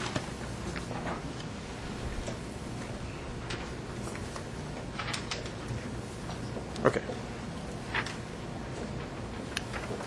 If you consider a tuition increase of $1, it's going to be, you would raise $430K in the first year, 1.7 mil, the 12-13, 13-14, 2.7, 3.8, 15-16, 4.9, all the way down to 13.7 million. That's if you only increase the tuition $1 every year.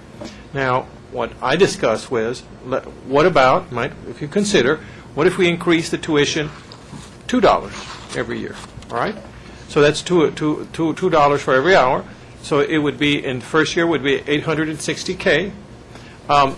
Second year would be 3.6 mil, 5.5 mil, 7.7 mil, 9.8 mil, and then to give you the total that I showed on the previous on the scenarios, that's where it was generating the 27.4 on the, if you look at this right here, I'm sorry, it's 27.4. All right? That's it. That's where this is coming from. Okay? Now, if we look at the raises of tuition, you might want to come, can you come down? You can see that when was tuition in county been increased? And if you see that really the increases, there's been no major increase since the year. Do you want to scroll down a little bit? Since 2007, it has remained the same. 1, 2, 3, 4, 5 years, and probably some of the most inflationary periods of our nation. All right? And if you look at it, the same thing. This is really where the main money is the in-district. The other ones, if you do it, it has a change, but each one has a less significant effect. All right? Any comments, Mrs. Chang? No. No. Okay. Thank you, Mrs. Chang. All right. So now let's look at if you increase the effective tax rate. Increasing the effective. Let's. Can we just scroll up a little bit? Okay. What the effective tax rate does is if you compare the tax rate from this year to the previous year, and if we have not collected the same amount of money, you can increase that without having, the board can go ahead and say, I can increase it to the effective tax rate. If you do that, you will be able to, okay. Okay. If y'all have the sheet there, and I'll pause for the members of the audience so that they can see it too.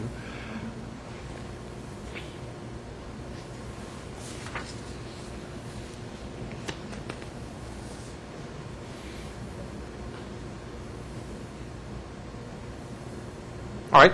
Sorry. Okay. So that would generate $12.2 million. And what we said is when you look at the construction model, that's where we said every year, if you decide to go to the effective tax rate, you would go and you would raise around $12.2 million. If we look at the tax rates throughout history, you will see that we haven't increased taxes. The effective rate has not been changed for 1, 2, 3, 4 years. Now, we also at the bottom said that you could change your taxes if you wanted to increase it beyond the tax rate to fund this. I'm just giving you all the options. I think that a board, the more options we give you, you can make the decision, we can explain it all. So if you were going to do that, what that means is that you would go beyond this number, where there's a major change, and it would take 3 meetings, and you would have to have the voters to accept that increase. And that again, is another option. If we look at the rates there, you can see where it has been changed. And here I believe you had seen in 2003, and then you saw in 2006 there was a change. All right? Okay? You said the tax rate had been changed to 3 and 9. 9 years. It went down. It hasn't gone up in 9 years. Oh, okay. Yes, ma'am. That is It went down last 3, right. but it hasn't been raised in 9. Okay, I stand corrected. So say 9 for the microphone. 9. All right. Thank you, ma'am. All right. Okay. So now what we wanted to do is just show you these scenarios, the 3 scenarios that we have before, 1, 2, 3, 4. So if you want to go and show it, the first scenario is, for example, if the board says, I like what I don't want to do anything more than what I have. We have our budget. We told you that our total income is about $224.8 million. This is the money that we have for. This is the reallocation of our tax to incremental expenses.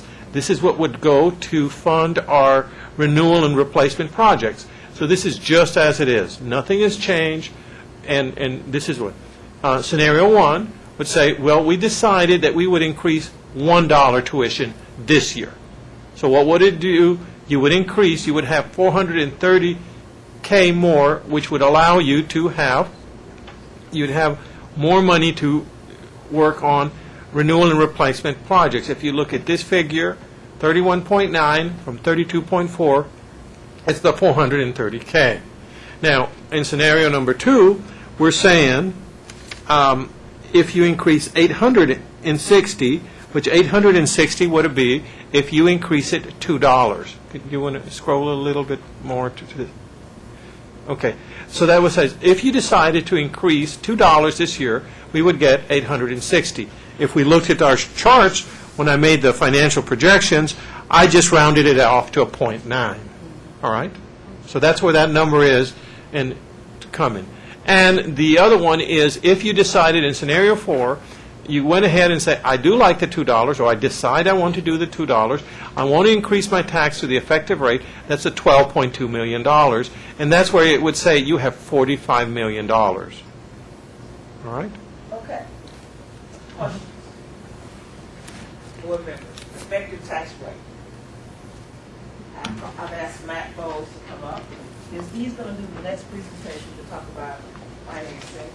And I have a little cheat sheet that I'm supposed to read to you that goes like this while he's coming. The effective tax rate enables the public to evaluate the relationship between taxes for the preceding year and for the current year, based on a tax rate that would produce the same amount of taxes if applied to the same properties taxed in both years.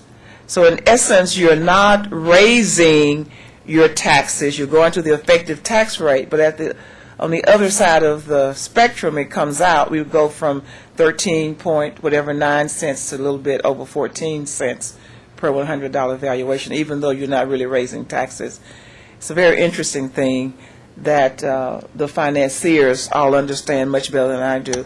Matt Bowles is the managing director and co-head of the Texas Municipal Financing. He's an expert. That's the only reason why we pay him, because he's an expert. So he's going to give you a presentation on how you might choose to finance the projects that Mark has explained to you. So is he ready? You ready for him? Matt, welcome. Great. Thank you, Chancellor, and good evening, board members and those of you in the audience. So we do have it electronically, and you should have a paper copy, if not, that I can work through. Before I get started on this presentation, the Chancellor was kind enough to read the definition of effective tax rate. Is there any questions about that I can help you with, everybody? Got that down? It essentially comes down to a publication that has to be made on the college's behalf, and so that was the reason for the reading. Part of what I want to cover tonight is really twofold. The first of which is to give you a sense of where borrowing costs are for an entity such as yourselves, and then secondly to dovetail with Mark's presentation about possible alternatives to cash funding projects, meaning financing projects that would be approved by the board. So I'll address the first, and this is, there's a bit of irony in the timing of talking about the marketplace, because if you were near any radio, television, or any other form of media today, you saw that due to the downgrade of the United States sovereign debt rating from AAA to AA plus by S&P, there was a more than dramatic impact in the equity markets and the bond market. Specific to Tarrant County College, you are and have been for many, many years a AAA rated entity. That's the highest possible rating by Moody's and Standard & Poor's in your case. In this particular case, higher than the federal government. So your question might be, what, if any, impact will there be on the college's credit rating?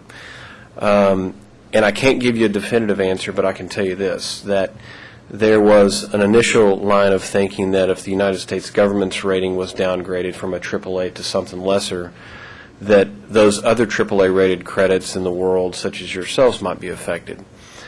Our belief, and I believe what we learned at the back half of trading today, was that we don't believe that it will impact your rating. I could be wrong about that, but we don't believe it will because you take so little of your funding from the federal government. Essentially, tuition and fees and property tax revenues drive the greatest bulk of the top-line revenues of the college. So because you don't have this direct linkage in a major fashion to the United States federal government, we don't believe it will impact your credit rating. Again, we'll wait to see how things play out. They've surprised me more than once in the last couple of years. But credit is everything in this marketplace, and you have a very good credit. And part of that leads into the second half of the presentation, and that is that if you so chose, and it is your decision, to access financing in the capital markets, I believe that you would be accessing money in the capital markets for the next 12 to 18 months at near all-time low interest rates. And by that I mean historical in nature, going back as far as we captured data. And I've got some evidence to show you that, but because you are AAA rated, and as the board member appropriately pointed out, in some cases higher rated than the federal government, you will be a place where people want to park their money as a safe haven. So I believe that if at all in the next several years you would like to do something, now is the time to think about doing this. So my job now is to talk to you about two different mechanisms by which you could access funding for some of these projects. I don't think you would want access funding for all of them. In fact, I know that because the two specific vehicles we're going to talk about today are very specific in nature, meaning they can only be used for the financing of certain things. So, with that being said, if you'll look in Section 1, it should be page 3. Thank you. Good about that. In this case, 4. Okay. It's page 3 in the book, page 4 on the screen. The first that we'll talk about are revenue bonds. The college has in the past issued revenue bonds. The repayment for these obligations is essentially from tuition and fees and all top-line revenues, but for federal government monies or tax revenues that you would collect. And so because you don't have any outstanding revenue bonds, you have a great ability to borrow in this capacity because you have capacity to essentially leverage the college. We show you the security and the authority. I won't read this. This is taken exactly from the statute, actually, for community college districts and school districts in Texas. But it gives you a sense of what you can use to repay the obligations. The purpose is where the proceeds can be spent, and I will read this. They may be spent to acquire, purchase, construct, improve, enlarge, equip, operate, or maintain any property, building, structures, activities, operations, or facilities of any nature on behalf of the district. That means just about everything you could possibly want to do. In terms of timing, essentially it's a mandate by the board. Once you gave us the edict that you wanted to move forward with this, there would be a period of due diligence, credit ratings, documentation. That would take about 60 days. Once we sold the obligations in the open market, another 30 days to close, so call it 90 days. So as you figure these things out in the continuum, in the budget process, and in your project schedules, think about it as a 90-day process. The rating obviously would be your own credit rating, and for revenue secured debt, instead of the AAA rating, which is your tax debt rating, it would probably be in the AA rated category, but again, a very, very high-grade credit that would be well sought out. We did take the liberty, and I know Mr. McClensen's numbers weren't exact, and the Chancellor made the point of saying that until further data was gathered, you wouldn't have exact numbers, but we did go ahead and run some scenarios for you on page 5 on the screen and page 4 in your book. And we chose $125 million to be paid back over 10 years, $125 million over 20 years, and then we just upped the size to $150 million again to be paid back over 10 and 20 years respectively. We talk about the ratings there, a couple of other things, but in the pages that follow, we give you the summary details of each of the financing scenarios. And while at some point it will be very important for me to go through the minutia with you, what I really want to focus you to is the right-hand side of each of these scenario pages where we show you the principal repayments and the interest thereon. You can see in this particular case that you would, for a $125 million transaction, you could see what the interest total would be over that period of time. You can see the all-in TIC, which to us is the true interest cost. Think of that as your interest rate. In this particular case, 2.95%. And so all these scenarios follow the same sort of line of thinking. If you go to page 7 on the screen, 6 in your book, we simply go from 10 years to 20 years. And then we do it again on pages 7 and 8 for $150 million. So you can study this and get a sense of what your borrowing costs would be. This is the way you should think about this in terms of weighing pay cash or borrow money. If you pay cash over a period of time, which means that you essentially walk yourself into a process whereby every year you're taking cash out of your fund balance and paying for those projects. If you finance, you could afford to go ahead and do those projects today. And so it becomes a question of what do you think inflation will do, not only in construction, but in the value of the dollar. So if you believe that construction costs are at a low right now and you think it's prudent to do these projects in this day and age, borrowing money at a low interest rate like this might make sense. That's a decision you'll have to make. If you believe that inflation is at a run rate of 3 to 3.5% and you're borrowing less than that, that's a good thing as well. But those are things that you'll have to get comfortable with. I don't have a crystal ball. I don't know what construction costs are going to do. I certainly don't know what inflation will do. But I do know that interest rates are at or near all-time lows, and I believe they'll be there for 12 to 18 months. So those are revenue bonds. I think if you go to the second section, which is page 11 on the screen and 10 in your book, this seems to be, this type of security seems to be the one that I believe makes perhaps the most sense given the projects that were flashed up on the screen earlier. This security is called a maintenance tax note. Think of it no differently as a bond. It just has a different name, albeit instead of being secured by a pledge of revenues from the college, they're secured by your maintenance tax.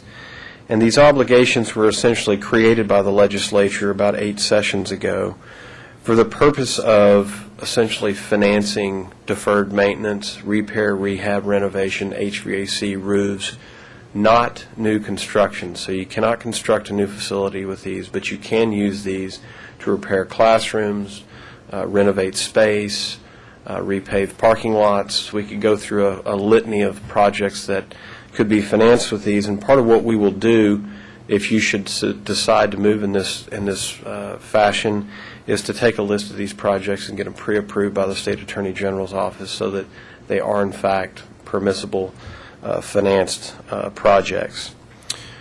We give you some of the same information we did on revenue bonds here. The beauty in this particular security is that it will carry your AAA rating because it is a pledge of your tax base. The maximum maturity is 20 years, but because these are typically used to finance projects that have shorter useful lives, renovations and HVAC, that sort of thing, we never really go beyond 10 or 15 years. So what we did here was we ran $50 million, and again, this is a number that we came up with just as an example, not based on anything in fact at this point. But we did $50 million over 5, 10, 15, and 20, but I would really sort of draw a soft line between scenarios 2 and 3, but I wanted to give you a sense of what that might look like. And if you go through each of these pages, we do it in the same fashion that we did in the revenue bond scenarios, whereby on the right-hand side of the page you can get a sense of what your interest cost is. You'll see that it's, in this case, much lower. It's 1.75%. We do this over 5 years. You can see what the interest cost is, and so forth. And again, I think that from the standpoint of what I've seen here tonight, I know you got some decisions to make about long-term assets specific to the Alliance project, but for your repair, rehab, renovation type projects, I believe this makes a tremendous amount of sense because you can finance them now, get them completed now, instead of having to do it over a multi-year period, essentially at rates of interest that are well below the run rate of inflation, and certainly at a time when construction costs are low. Again, these are board-mandated obligations, and that's up to you. I suggested to the Chancellor and to your staff that once you got a better grip on where you thought you were headed with your budget and your capital projects, that we could, put some granularity to this and really come back with hard scenarios on numbers and payback periods and interest rates, and then you could make a decision and we could move forward from there. So I wanted to keep this at a fairly high level. Hopefully I did that, and I can answer any questions now. Board members, any questions? Thank you. Thank you, Matt.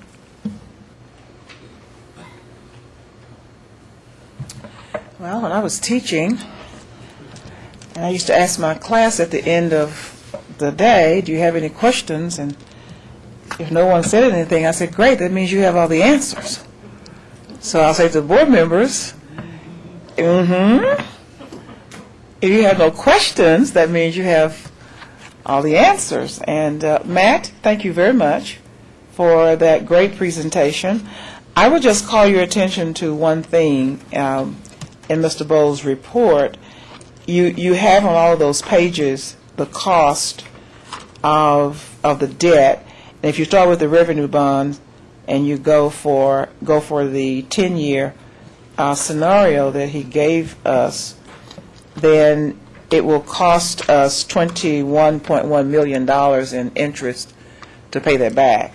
If you go for the 20-year scenario, it costs you $63.8 million to pay that back, and that's borrowing at $125 million. However, I will also remind you that if you decide you want to sell bonds of any kind, there really would be no reason to borrow this much money, because you have money to pay for a lot of this, and you really wouldn't want, I wouldn't think, to borrow money for that. So let me take you to the next one, the maintenance tax notes analyses, because this one is, as he said, a very inexpensive way to finance projects. And what that would do, if we borrow, say, $50 million and paid it back over a 5-year period, which would be very doable, you only pay $2.1 million in interest.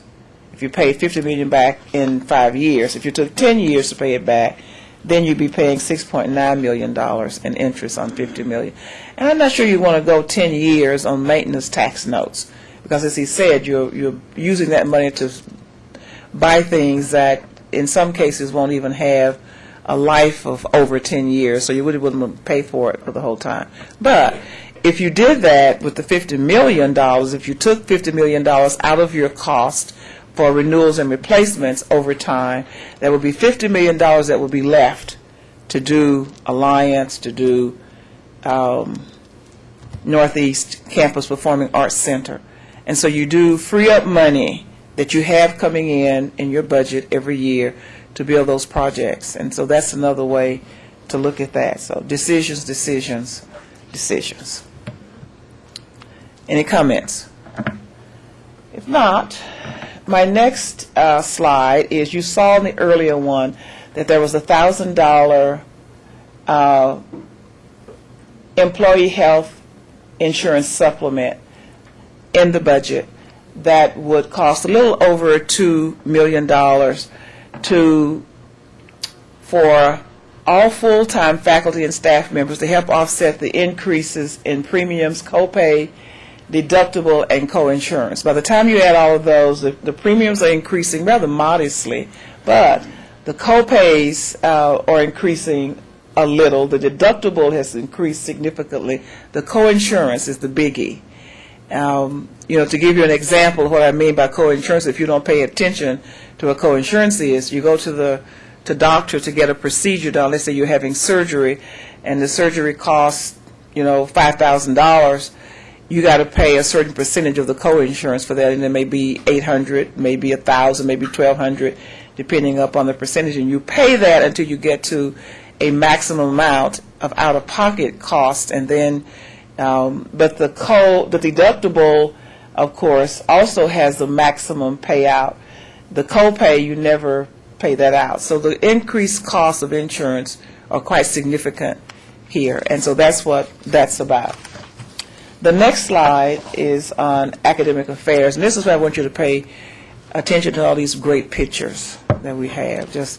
These are all pictures that our people take, and we're very pleased with those. Dr. David Wells is going to come and walk you through the academic affairs pieces, and then he's going to be followed by the campus presidents and the other KELP members.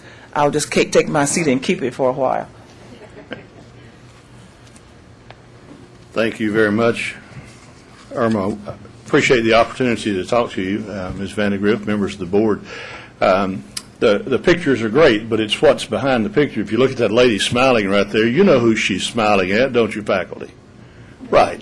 She's smiling at a faculty member who has really got her engaged. She enjoys what she's doing, and so is the kid.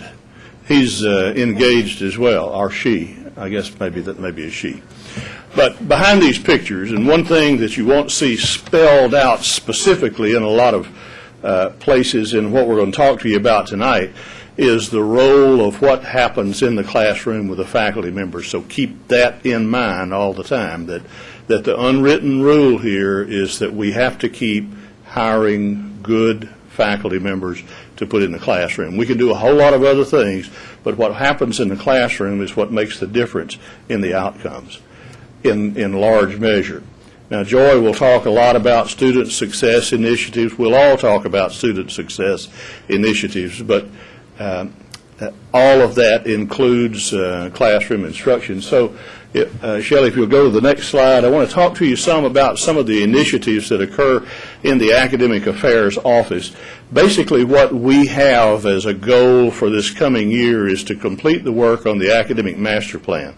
And a lot of the information that you're asking questions about, for instance, on Alliance Airport, gets filled in as we complete the Academic Master Plan. That's scheduled to be completed this fall semester. It will overlay and help drive what happens with the Facilities Master Plan. Nina and I are working very closely together on this. Efforts that take place through the office offices that we have down here for the academic affairs include efforts to strengthen and standardize developmental education on all of the campuses across the district.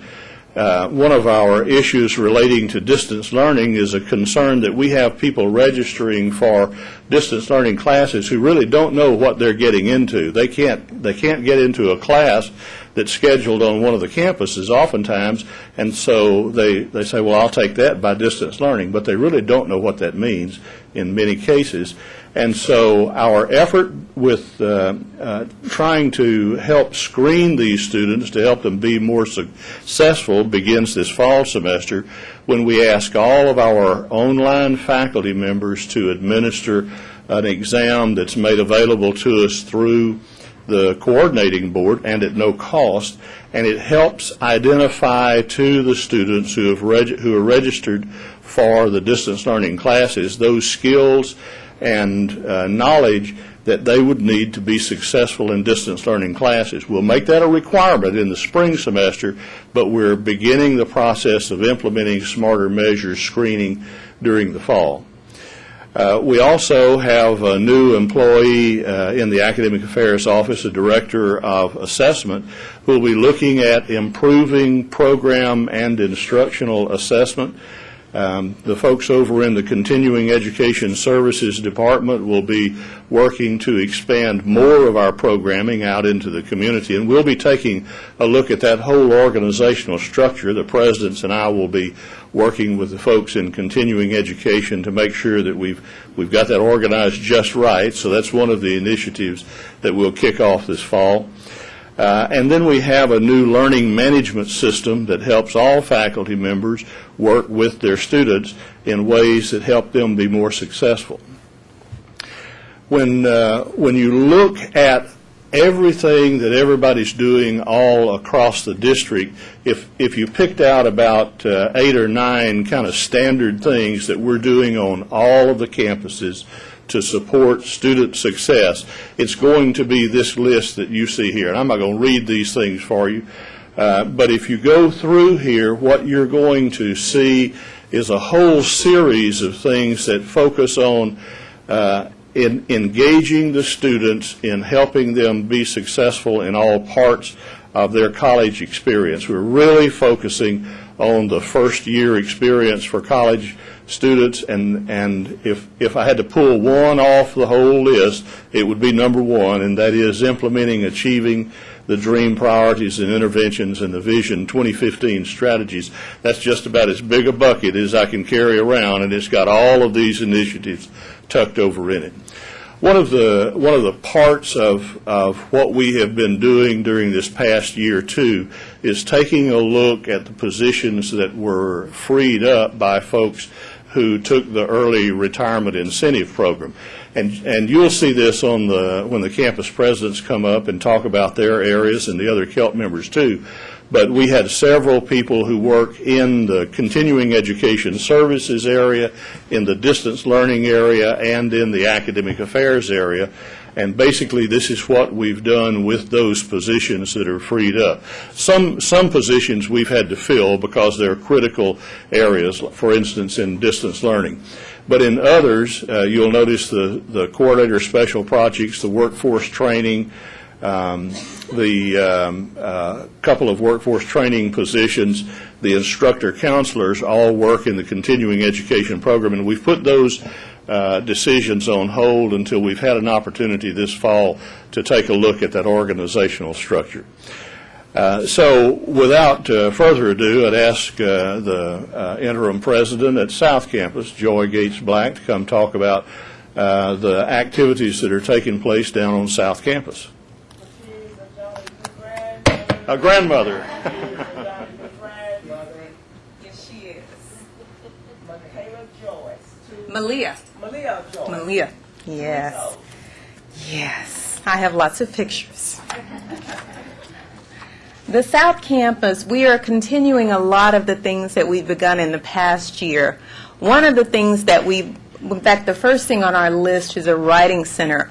All of the other campuses have a writing center, and this is really in line with the work that we're doing in achieving the dream and the steps that we're taking to improve the success of students in developmental education. So we are looking to create a writing center at the South Campus as well. Another thing we're going to do is we're going to pilot a math emporium. And that's a concept that has really become big in terms of bringing multiple classes into a computer lab and having the students work in the lab on the math projects with their faculty members and what have you, as opposed to having them work outside of class. This is something that El Paso Community College has been very successful with. And as a matter of fact, last month, our Title III grant enabled many members of our advisory committee to go to El Paso and really visit this. So I know that this is something we're really excited about. We are also going to establish a family empowerment center. And this is a huge pride point for the South Campus. It's a collaboration between workforce services, continuing education, student development services, and academic affairs. It is really bringing in the community, creating another pathway for students to come into the college, providing them with basic literacy, basic financial literacy, GED information, referral to social services, and really helping members of the community just gain information and skills before they're even before they're ready to take on college level work. So again, we're creating another pathway on our campus, and we're excited about that. We're going to restructure our academic divisions. With the loss of the nursing program to our Trinity River campus, it gave us an opportunity to really look at how we were structured. And so we're looking to structure things, move things around that are more efficient and make it easier for our students as well. And then the last thing there is it says redeployment of the Center for Academic Success services. What we're doing is we're moving things back into existing departments, like we're moving all of our tutoring into under instruction. We're moving advising for students who are on probation or suspension. We're moving that into counseling and advising. Book lending, we're moving that into the library. So it's really about moving things around in terms of efficiency of where they need to be. And then this slide shows those positions that were identified as a result of the voluntary incentive. We had 9 faculty members to agree to take the incentive. And what we did is we planned to fill 5 of those positions. And the other 4, we will be using them in terms of repurposing the money to support our developmental education. Again, we're going to expand our writing center. We're going to expand our tutoring for all of our areas. The right side is our staff positions. We had 18 staff positions that we are going to look to fill and replace. And what you see there, and on this, and go to the next slide, and on this continuing slide is where they are in the process. Many of them have been advertised. Some are at the stage of interviewing or screening applications. But we are moving forward, and as I said, we hope to have many of these in place shortly after the beginning of the next year. And that is it.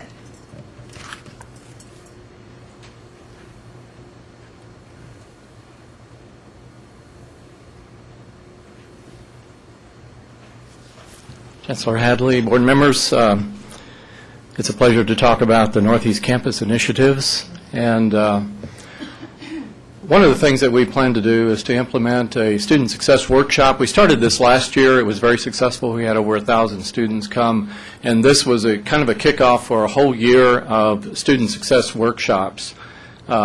that will allow students to learn more about what it is to be a college student and to be successful. We also plan in October to have what we call a Student Advisory Expo. And this is something that will take place just before the enrollments will start for the spring semester. We're going to have a lot of our faculty in the center corner at tables by departments, and then students can come in and find out what it would be like to take a course in this area, and this area. And we hope that will encourage them to sign up for courses that they, not only that they need, but also that they would like to have. We're creating more SOS centers. We started one this year. SOS stands for Study, Organize, Succeed. This is where faculty members schedule themselves in a center, a place outside of the classroom, outside of their offices, so that they can work one-on-one with students. We feel that students are more likely to come to a center like this than they are to come to their offices. The Haltom City Center, of course, opened up this fall. We'll be offering credit classes for the first time. This summer we're just offering non-credit. And if the grant is accepted, the MDRC is an organization that has applied for a grant to study developmental studies. The Northeast Campus was chosen to be one that they would study, and I think Broward Community College is another one that has a program in developmental studies that they would spend a lot of time on and find out, are these successful? How are we doing? And we're going to be looking at our Mod Math program. Joy talked about the Math Emporiums. We're going to set up a Math Emporium. We're going to use some of the space that's freed up with the Allied Health programs moving and set up a math lab for students to come in and be more successful in the math area. A couple of programs we're looking at starting in the continuing ed area are a piano technology program and a personal fitness trainer in continuing ed, and hopefully, and maybe some other programs that might serve as an incubator for establishing a credit type of technical program. If we can go to the next slide. Okay. In terms of repurposing positions, we had 10 faculty to retire under this program. 4 of them were moved to other disciplines that were high-growth disciplines, and 3 were kept in the growth areas in which they existed. We converted one of the math positions to 2 math instructional associates that will help us in the Math Emporium laboratory, and 2 were converted to continuing ed coordinators. One will be stationed at the Haltom Center, and another one will be on campus. There were 9 staff positions, and we will use those to person the SOS centers, Haltom City, and to provide more advising on the campus. Thank you.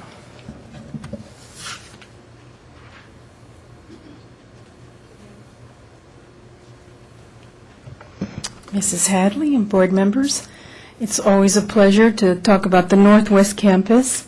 So if you'll move to the next. At the top of our list of initiatives, you will note that our early college high school is expanding. We were very successful this year. We were literally building the airplane as it was going down the runway, and we made it, and it was a success.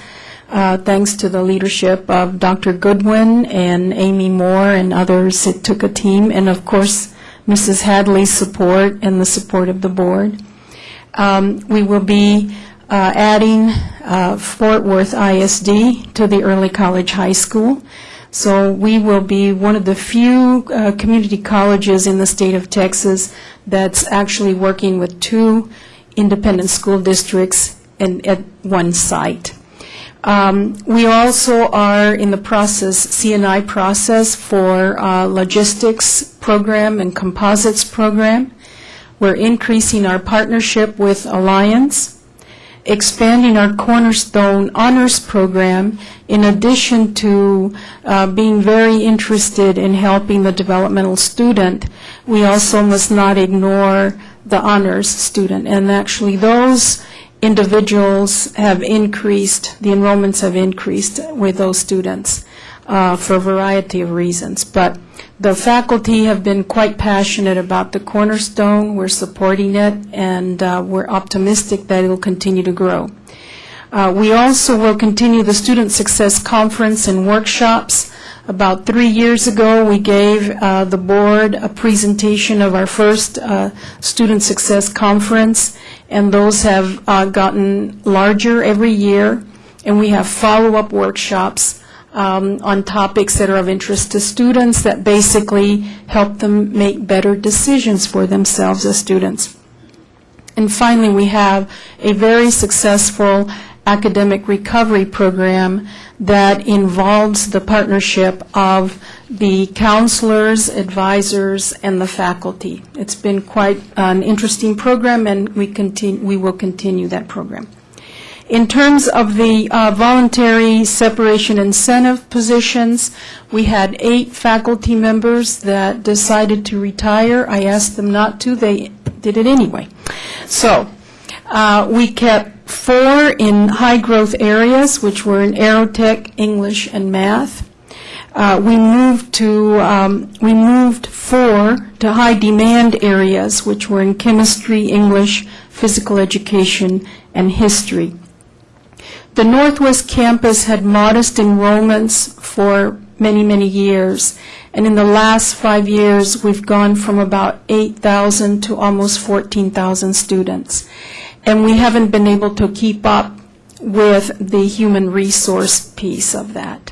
So we actually had people doing 2 and 3 jobs that when they decided to retire, we will have to replace them with 2 or 3 individuals.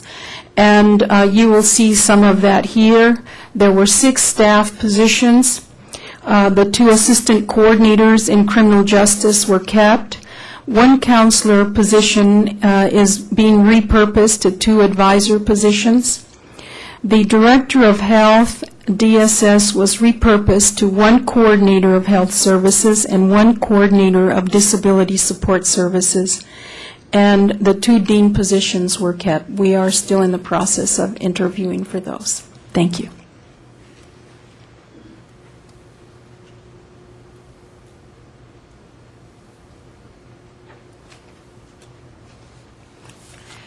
Good evening, Chancellor and board members. We are delighted to present to you a few of our new initiatives, not new initiatives, some are ongoing and some are new. All of us are always trying new things and trying to do a better job in the things that we're doing a pretty good job at anyway. One of the things we've discovered is sometimes our students miss passing the Accuplacer by ever so little. And we discovered that things such as maybe we're not preparing them well enough as they sit before a computer. Maybe they haven't taken that kind of test at a computer by a 30-minute briefing session or some practice sessions can make the difference in passing right off, which means the students don't go into developmental courses right off. So we tried some of these this summer, and they worked beautifully. Of 10 students, we had 4 students immediately pass the Accuplacer in mathematics, and that's one that hardly ever, often they don't do well. So we're really excited about it. We're offering the boot camps in reading and writing and mathematics.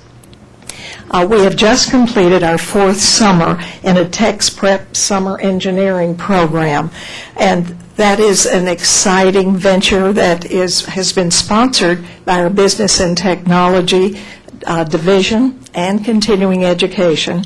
Of the students who started 4 years ago, 40 were graduates of the program.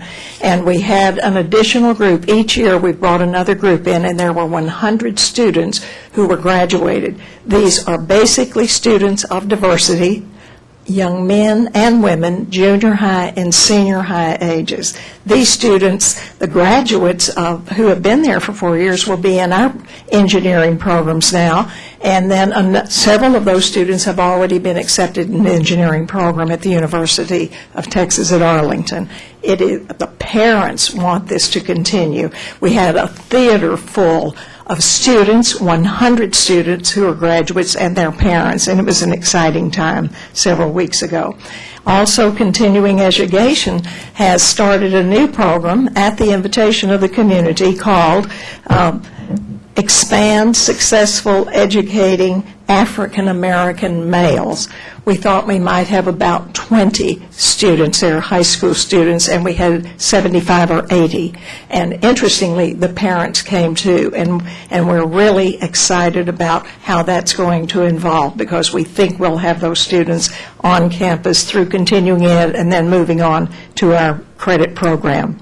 All of us are familiar with the Noah Levitt's College Student Inventory. What our district is attempting to do with our student services area is to get more information about our students, what their needs, what they want, where they want to go, and then in particular for the students to take small batteries of tests prior to going into advisement. So our advisors and counselors know something about the students before they see them, even the first time. Then we're wanting to do far more with our veterans. We have a number of veterans who are students and faculty members. And so I think this was really an initiative put forth by our faculty members, wanting to have closer contact with our students and then taking a broader look in terms of veterans in our nation. And then student leadership experience. Board members, I hope that you will come to campus more frequently. I'd like for you to see how our students look and the leaders in various organizations, such as our Phi Theta Kappa. Of 7 officers in Phi Theta Kappa last year, 5 were African American students who were some of the most dynamic leaders you had ever seen. As you may be aware, 21% of our students are African American, 19% Hispanic, 10% are Asian, and then 3% are international students, or in perhaps another category such as Native American. These students are doing beautifully, and through our student services area in particular, they are giving them leadership training, and they are becoming the leaders, and it's changed the whole profile of our campus. The campus is quieter. It's serious. Students are helping other students. Faculty members are working with the students in the organizations, and they are becoming very strong, dynamic leaders, and it's a very exciting thing to see. Because we have such limited space in our student services area, counseling and advisement in particular, our staff is working on a one-stop shop. We've got to be able to do a better job to meet the needs as they come in, but where do we put them? So that's something that, in theory, sounds great, but where is that even going to happen? So we're excited to be working on that. Then, another thing that we're trying very diligently to do something about is working with continuing education more. The students, so many of our students who have great needs in reading and writing and mathematics probably need to be better served by us, all of us, the academic side as well as continuing ed, through that door, the continuing education door. And we're trying to say, to our students, we want you to use our libraries, we want you to use our computer centers, so that to have a connector between the academic area and the continuing ed area will ensure that happens, that the continuing education teachers know that their students use every laboratory we have, just like the credit students do. So it's a good time for us, and we're really excited about it. Now, I was so impressed with my colleagues. We're just giving away all those positions, and those who accepted the voluntary separation incentive. But our folks feel like if there's any way we can hold on to the 5 positions that we lost, for sure we want to retain them in the academic areas where they exist now, because we have those needs. Immediately we are listing for geology, history, and psychology, because the ratios were quite low of full-time faculty to part-time. And we are asking to hold and potentially fill as full-time temporary an English position, developmental English position, and then a chemistry position. When I say we're asking that, this is a process that we all discuss. We just don't automatically say, because I have a position, we fill it, because we've really got to weigh this against all of the other needs that we have on our campus. But those faculty positions, we feel, are those that, at this point, we need to hang on to until a decision is made by the large group. We had 3 positions, staff positions in our actually staff side, 2 are continuing education, and those are needed in there because we just had 1 secretary remaining, and we have quite a large number in our various continuing education programs. And then the other is a chemistry laboratory assistant, and that position is also needed on the campus. Thank you very much.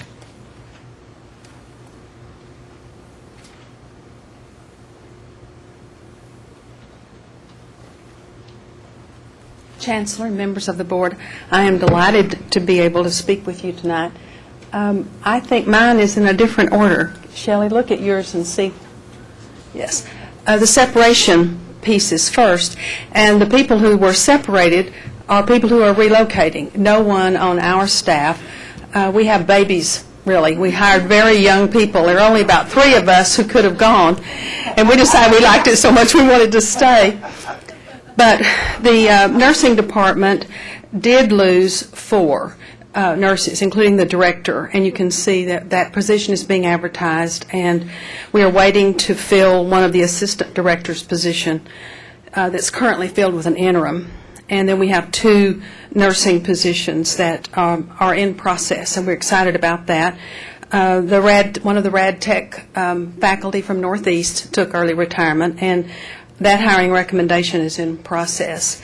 Then an administrative assistant in nursing took the incentive, and that is being advertised. So we're working as fast as we can to fill those positions because they're critical for starting the campus on the 29th. The initiatives that we have, you'll hear what you've heard from the other campuses, because we're all focused on the same thing. We're all wanting our students to succeed. The first one is the initiation of the Student Development Continuum. This is an extraordinary initiative that has been begun by our Student Development Services team. They spent an entire afternoon together auditing all of the places where their units touched students. And they made a huge list of them and found that there were 4 key areas. One was access, one was adjustment, one was persistence, and one was success. And they found that there was some overlap. They found that there were things that they wanted to do as a process. It's a model for student success, and we're trying it out for this next year.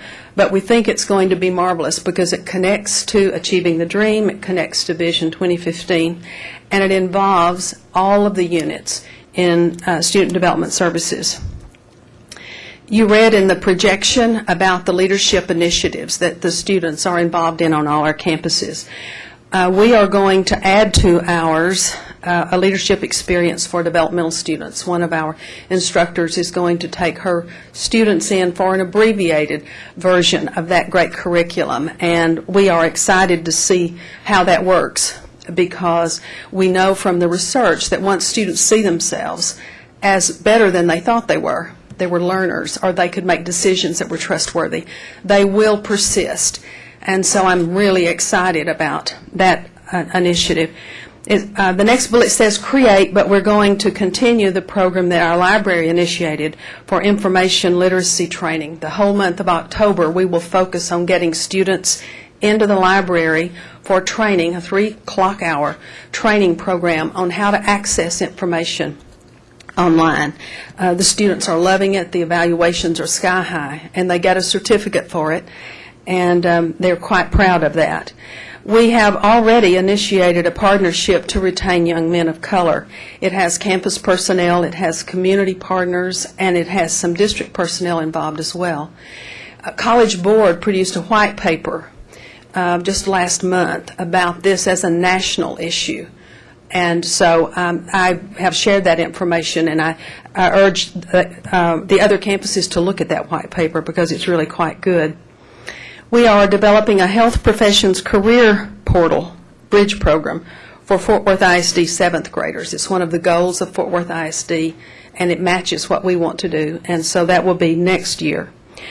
We are offering medical professions career pathways. 800 students, more than 800 students applied for admission to the health professions programs, and fewer than half were admitted. And so we have all of these students professing interest in programs that will put them into the health professions. So CE and academics have been working together and developed some pathways. It includes also advisement of every single student who was not accepted into the programs. They've received a letter from us. Many of them were on campus Saturday for discussion with advisors. We're going to offer the certified nurse aide, a new sterile processing program, long-term care activity director, a phlebotomy program, and an ophthalmic technician program. We believe that those will be ways that students can keep their hands in the medical professions, get certification that will give them access to more than minimum paying jobs. And if we can add to that career inventories, we're going to find some students who say they want to be nurses, but they really would be happier being radiology technicians. And so we're going to work with all of those students who didn't get into the programs. Besides that, we have to increase all of those programs 300%. So we're going to work very hard on that. We have instituted a service learning training program for our faculty, and we have 12 faculty members who have signed on for a full semester of research and development of how service learning as a pedagogy helps students persist and be successful in classes. It includes developmental teachers, PE teachers, nurses, and people from the allied health programs. It's an extraordinary professional development activity that's been initiated by our service and community outreach. We have a common reader initiative. We know that the more students have in common with their classmates, the better off they'll be. And English, history, psychology, interpreting, and reading teachers are going to ask their students to read the same book and talk about it. It's a beautiful book about a community garden. And we have found that it's available in Spanish, and so our Spanish students will also get to work in that. And then we have a new library technician program that already looks as if it's going to make this fall, that will allow students or people who want to work in the library to get the technology training that they need to get a good job and allow the libraries to get good workers without having to pay a full librarian's salary. So we've been working with workforce development people on that one. And we are excited about our new place, and you'll have to come see it. You might not even believe what a beautiful job you've done in getting that building together. Thank you.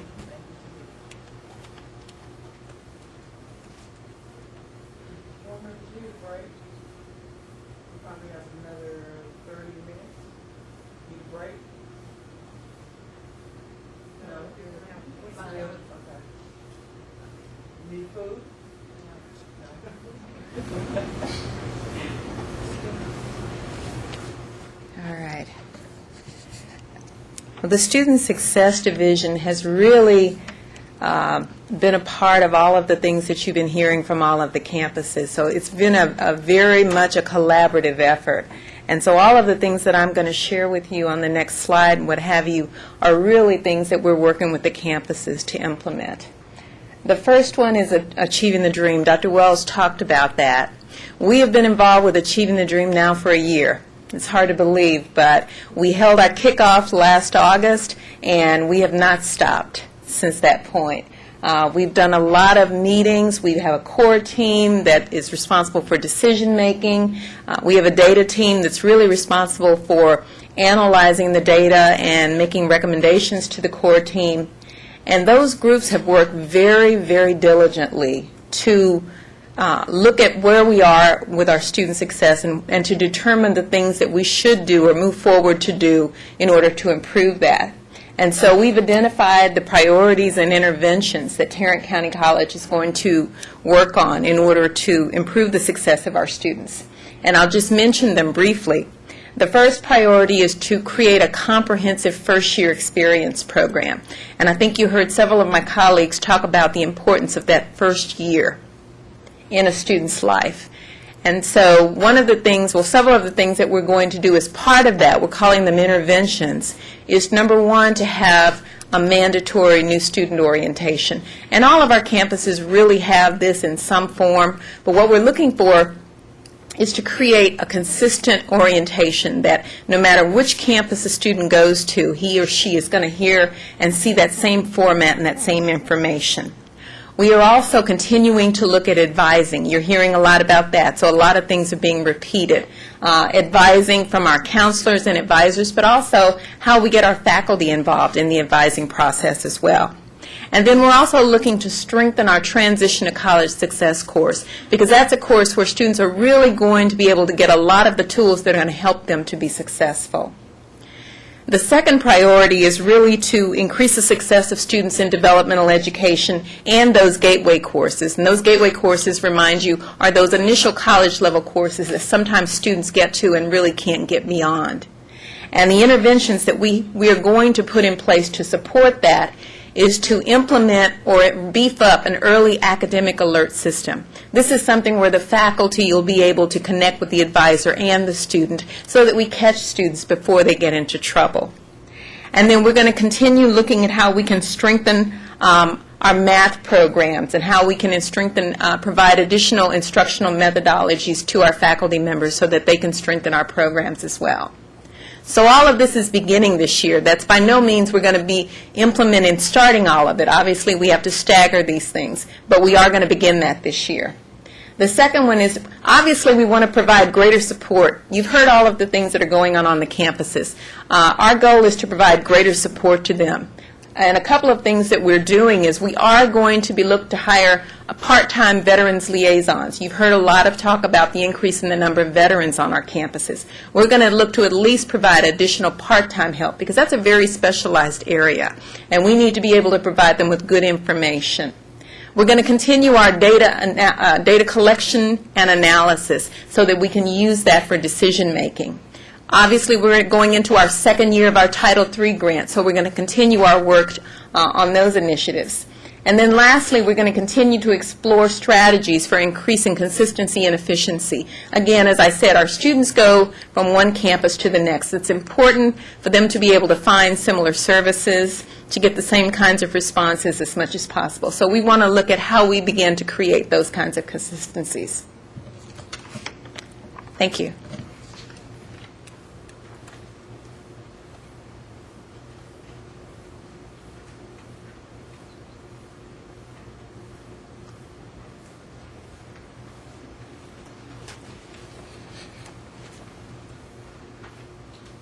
Thank you, Chancellor and Trustees. We're going to, pretty much like the rest of the team, we're going to continue some of the things that we're doing, and we're going to expand on some others.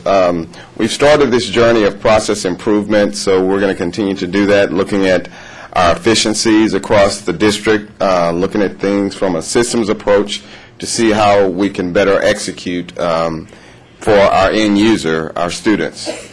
We're going to strengthen communications. You know, we created a communications department, and more specifically, what we're going to do this year is conduct a communications audit so that we can look across the board at how we communicate, not only in print but electronic as well as in person. So we have an RFP now that I think recently closed to look at just that.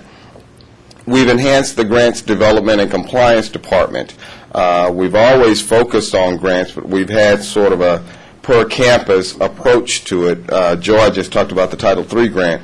So we're looking to expand this department so as we see and experience decreased funding, not only on a state basis, but otherwise, we can look for more public and private opportunities for funding for our students.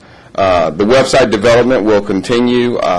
We've talked long and hard about that being a true source of communication for us, where you first meet us coming onto the TCC site. So we're going to look to have that reshaped. I think we recently looked into a different content management system to make it a bit friendlier for the user. So we're going to continue to work on that. The branding campaign is another idea that we started last year, and we're going to expand this year and try and initiate it. But right now, we also have an RFP that recently closed, I think as of last week, where we're going to do our market research, which is the first phase of the branding campaign, and get to know our customer, better define our customer, and how, in fact, the customer perceives us, which will be very important to the branding campaign. And you all met Toro, that we had a funny spelling on his name the last time you saw him, but we have that straightened out, and we're going to roll Toro out at the Chancellor's Breakfast. And then the realignment of our graphic services. I talked about the communications audit. Well, that's going to fit neatly with the graphic services, because many of these pieces, collateral pieces that we produce, they come from the campus, but they're executed a lot of times through our graphic services department. So we thought if we're going to do the communications audit and get it aligned with the producers of those products, then maybe we can get uniformity. Not that uniqueness isn't a great thing, but where we can get economies of scales on some of the publications we produce, we thought if these two components are talking to each other, the likelihood is greater. So in addition to those, we're going to continue things like the chancellor's conversations at each of the campuses, the legislative reception. We're going to continue to do those. So many of the other things that we're going to have in this year, and then expand on some that are there. Thank you, sir.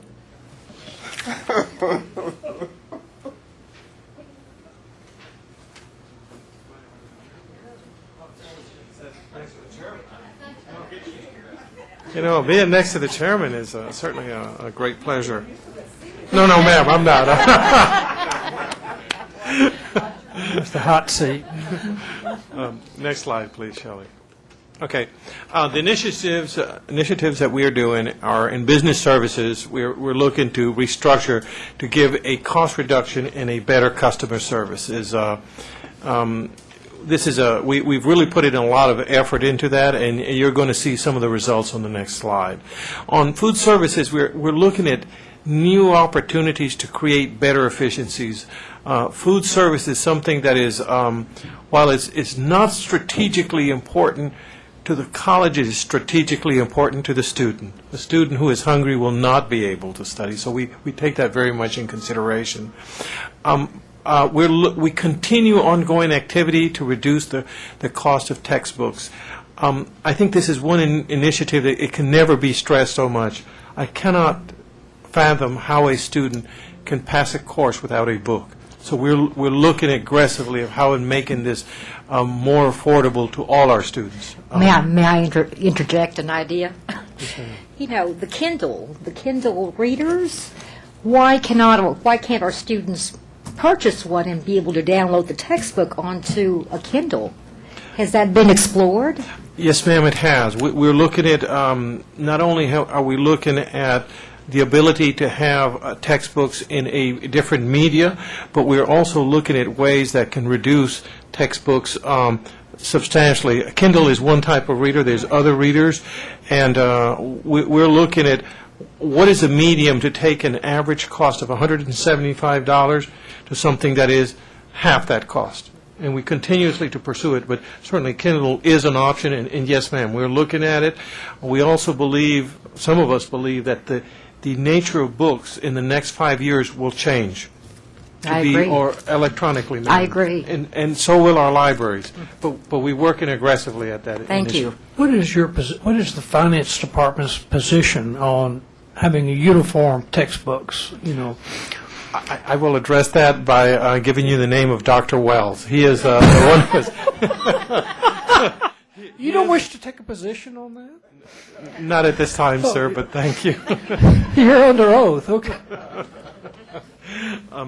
Dr. Wells is one of the initiatives he's looking at that. All right. Warehouse and inventory, we're looking at ways to reduce our costs and optimize our physical inventory process. we did mention to you before that we were doing something with Goodwill. That's really been a really good thing, and we continue with that. I like it very much, and I think it's a good thing for many stakeholders. Supplier diversity, we're creating functional activities will increase the focus and spend of historically underutilized businesses in our area. Next slide. The next slide, I'll make it what we did with business services.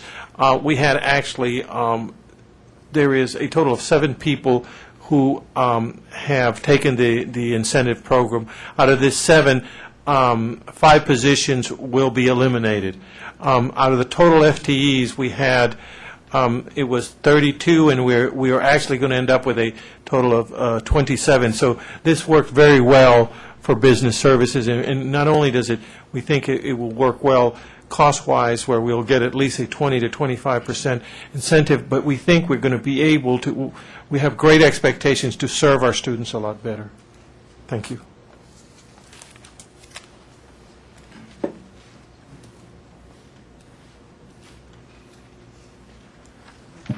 President Vandergriff and members of the board, the major initiative in the administration division for the upcoming year will be professional development. And this is directly reflective of the emphasis on professional development in Vision 2015. This professional development will be delivered mostly but not exclusively by the TCC Foundation, which is really being beefed up. One component of the TCC Institute, did I say foundation? I meant institute, sorry. One component of the TCC Institute is the Faculty Academy, chaired by Dean Terry Schrantz, who's sitting directly behind Ms. Vandergriff. She has been extremely hard at work this year, and she and her Faculty Academy Council have developed the faculty competencies that you see on the screen. And we will be rolling out a curriculum starting this fall to provide professional development in these 5 areas. These are what we have identified as the basic competencies for faculty members. So professional development will be offered in these areas. Next slide. The other leg of the TCC Institute will be the Center for Professional Development. It will be overseen by Dr. Joe Jernigan here. One of the most exciting programs in the Center for Professional Development will be the Pathways to Success, and I think I've mentioned this to you before. When I talk to new employees, I usually tell them, we aren't hiring you for a job. We're hiring you for a career, and that may include many jobs. We want to grow our own, and it's fine to say that, but you need to provide a mechanism for them to do it. This will enable our employees to find a job that they think they might want within TCC, either in their area or another, to find out what the requirements are, what the education is, what kind of professional development they need, what kind of experience, what kind of education, and then guide them to where they can get that education. It's an exciting program that we think will reap benefits for our employees. We also will have a career self-assessment so they can see where they are vis-a-vis where they might want to be. We will have curriculum guides for management and leadership and many other areas. We'll offer a management and leadership certification program. Now, this will be mostly for administrators, professional and technical people and support staff, but it will also be in some cases for faculty, noticeably for department chairs who are they're faculty technically, but they're also supervisors. I believe that coming to you at the meeting next week will be a proposal for a policy revision that would implement a professional development plan for all full-time employees and all adjunct faculty. This would be where these people at the beginning of the year will set out with their supervisors a list of activities for them to accomplish in the next year in terms of professional development. We will also have a very elaborate course catalog laying out all of these training opportunities for our employees. Next slide. That's not all. In the area of institutional diversity and inclusion, this past year was a year of planning. This year we're going to start implementing. We have a 5-year diversity framework in place. We're going to start putting that into action. One of the first things we're going to do will be to try to begin to increase our cultural competence.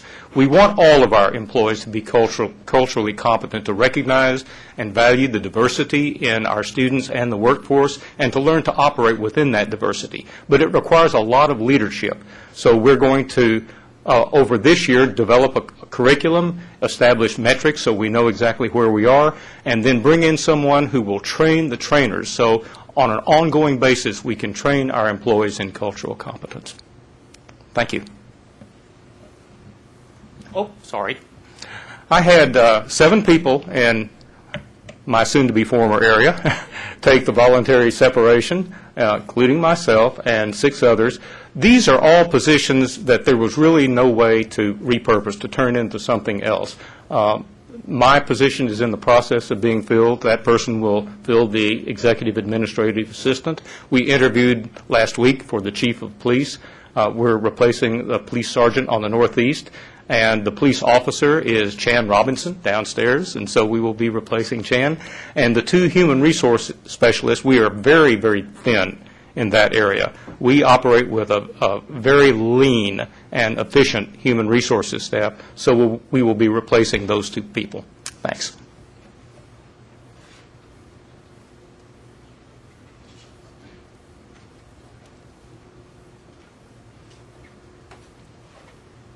Good afternoon or good night, Chancellor and Board of Trustees. Being ever mindful that the average attention span of a normal adult is 12 to 14 minutes, I'm not going to hold you long. Too bad. Shelley? These are 4 initiatives that I have listed, although if you notice the presentations of everybody else, everybody uses technology. And as we go into more and more of the new initiatives we're going to be undertaking, research is very important in terms of setting our goals and objectives as well as evaluating them. The first one we have here is the continuation of implementation of the disaster recovery site. We have our data center on the Trinity River campus, and we must have a disaster recovery site that is located in another area, preferably outside of Tarrant County, and that's currently what we're working on. Implementing Zogotech, which is a data warehouse. The name of the product is Studious. This will give us the ability to load all of our data into not only the data we have in Colleague, but some other data that we like to track, and then bring up dashboards and prepared reports so that as we try to determine whether we've accomplished what we're trying to do with achieving the dream, or Title III, that the average user will be able to pull those reports up. Ad Astra is a room scheduling program that the facilities people are helping with. Right now, they're doing the assessment and the auditing of all the rooms, and not just the classrooms, but every space that is in the district, so that when we get ready to schedule classes, those classes can be scheduled efficiently, and other things, venues such as this can be scheduled more efficiently. That is also going to go a long way in helping us schedule and do classes more than just the regular 7 to 7 scheduling on other days, because it'll take some of the, you can't use that room, that's my science room, out of it. Okay. Then upgrading the network communications hardware and software to support increased traffic demands. As all of you know, everybody's got an iPad or a tablet or something, so there are more and more demands not only for wired network support, but for wireless network support. We've got, I think just in the last month or 2, we've bought 7 cows, the sets of computers on wheels where you've got the wireless, the laptops or the netbooks that go in the cars, and they're wired and charged until you get ready to use them. You can move them from class to class, which is much more versatile. And we're getting to the point where every class wants to have technology access, not just the computer labs, the math labs, or the accounting labs. So that upgrade of the network is something that we'll be doing from the desktop all the way to the servers, and that's the 4th of the specific objectives that we're talking about. But keep in mind, everything you've heard here almost has a data component. We're going to be data-driven, so almost everything we're talking about is going to require research and or technology support. I had 11 positions, not including mine, and 3 of them are being repurposed. The first one, I'm not going to read all this to you because I know we're getting about 12 minutes. The Director of Audiovisual Services will be repurposed. What we're going to do there is develop a position, an instructional technology specialist position, and then give it to the Faculty Academy for Instructional Technology. Director of Accreditation and Compliance will be retiring, and we're going to report that, we're going to replace that with a couple of research positions to beef up our research function. The others here, we're going to retain, we still need those positions. And then finally, the coordinator on the second page, I'm sorry, Shelley, second page, the coordinator of graphic services, that's going to be repurposed and moved to marketing. As you heard Reginald talking about moving that whole unit to PR and marketing from information and technical services. The end.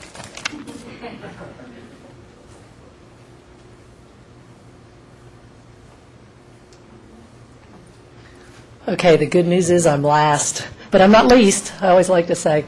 I love this picture because I think it gives a good, just picture, speaks a million, thousand words or whatever. She's got her laptop, her Apple, she's plugged in, she's got her phone. Somebody told me that most students are texting around 90 texts a day. That's our responsibility to figure out where the best learning environment is going in the future. And so that's what facilities and real estate does. I always like to say you either serve the student directly, and I'd like to think we do, or we serve those who do, our faculty and staff. And so it's figuring out what's the best learning environment for our faculty and staff to be in to best serve our students. Shelley? So I'm so excited about this master plan. Dr. Wells talked about it earlier, that we're working hand in hand to do an academic and facilities plan at the same time. A lot of times the academic plans are done, kind of put on the shelf for a little while facilities catches up. I really do believe that we're charting new territory here and that we're going to be a model for other community colleges around the country to look at when we get this plan done. It's like having a map for me. So a lot of the conversations we've been having over the last 18 months about should we do this project, should we do that project, that's all going to come out of the really good work that's going to happen over the next 12 months. So this has got my team completely energized. I know it's putting a little strain on the district right now because of all the activity around it. The academic plan right now is the big piece that we've got going, but the facilities plan is happening behind it. I'll jump down to number 3, this annual condition assessment. That's sort of a part of that, really coming up with a better way of prioritizing our projects as we move forward so that we can come to you in a little bit more organized fashion. We are, a big effort right now is happening with realigning and reorganizing the real estate facilities department. This district has grown by leaps and bounds over the years, and we've not really ever looked at how we could be more effectively and efficiently serving the district. So that's something that I'm looking at and spent a lot of time the last months. And then, of course, it's without saying that we're working very closely with the police, security, emergency operations, and risk management in providing a safe and secure, appropriate working and learning environment for our faculty and staff. These are the positions. I had 10 that chose the voluntary separation. I'm very sad to say my executive administrative assistant, Karen Burkhart, took it. I just don't know what I'm going to do without her, and we will rehire that position. But all the other ones will be restructured and repositioned as the new organization comes together. So on that note, I'm done.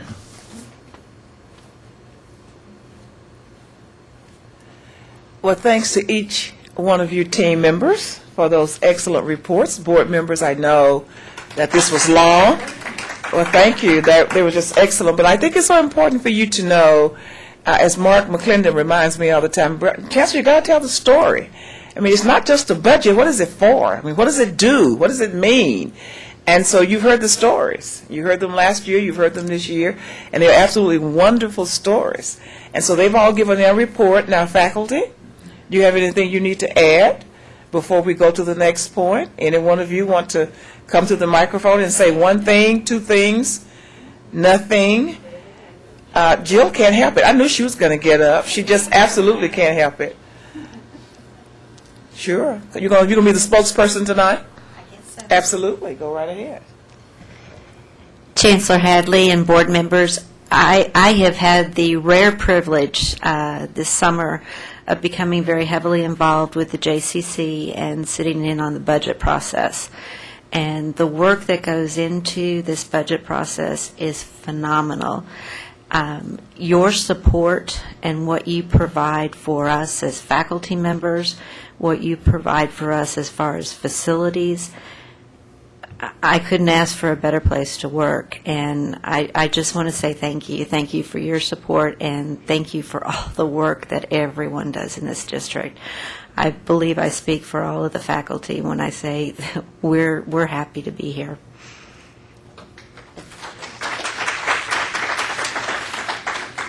And I didn't write her speech. She didn't even know I was going to call. They didn't know that I was going to call on them. So thank you, faculty members, we're almost at the end of this sausage-making process, and so we want you to continue to hang with us. I have just a few closing remarks. But before I do that, I have questions for the board. Number one, shall we proceed with the tuition increase? And I need a yes or a no.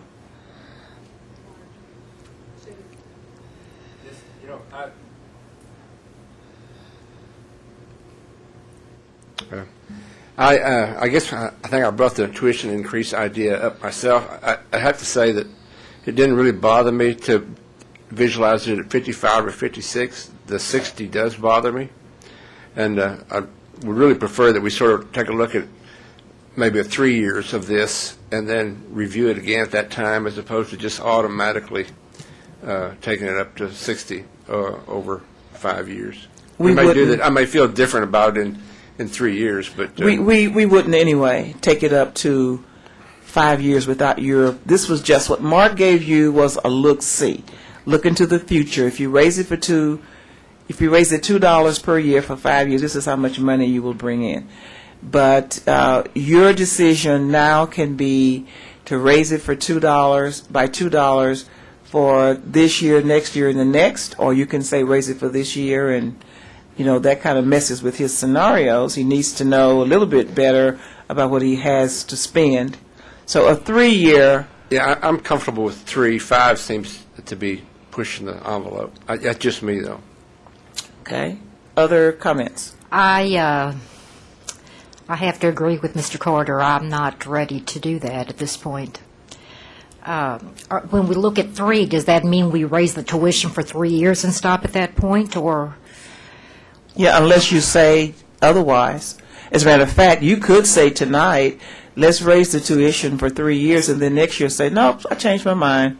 Let's just leave it at $52 for now. I mean, you always have that option. Well, that's a good idea, but rarely do we go back and lower something. So I know how much time do we need to make a decision? I know the sooner the better. We need to build the budget, and you need to, we intend to have something pretty final for you on the 18th of August. Right. So we need to know philosophically whether you want to do it or not. No, I don't. You want to raise it at all? Not at this time. I may change my mind, but I really need to review some things before I decide. I may in fact go ahead and agree with raising it, but at this point I just need some time to review the information. Okay. Dr. Morrison, you had said something about supporting the 2. I do.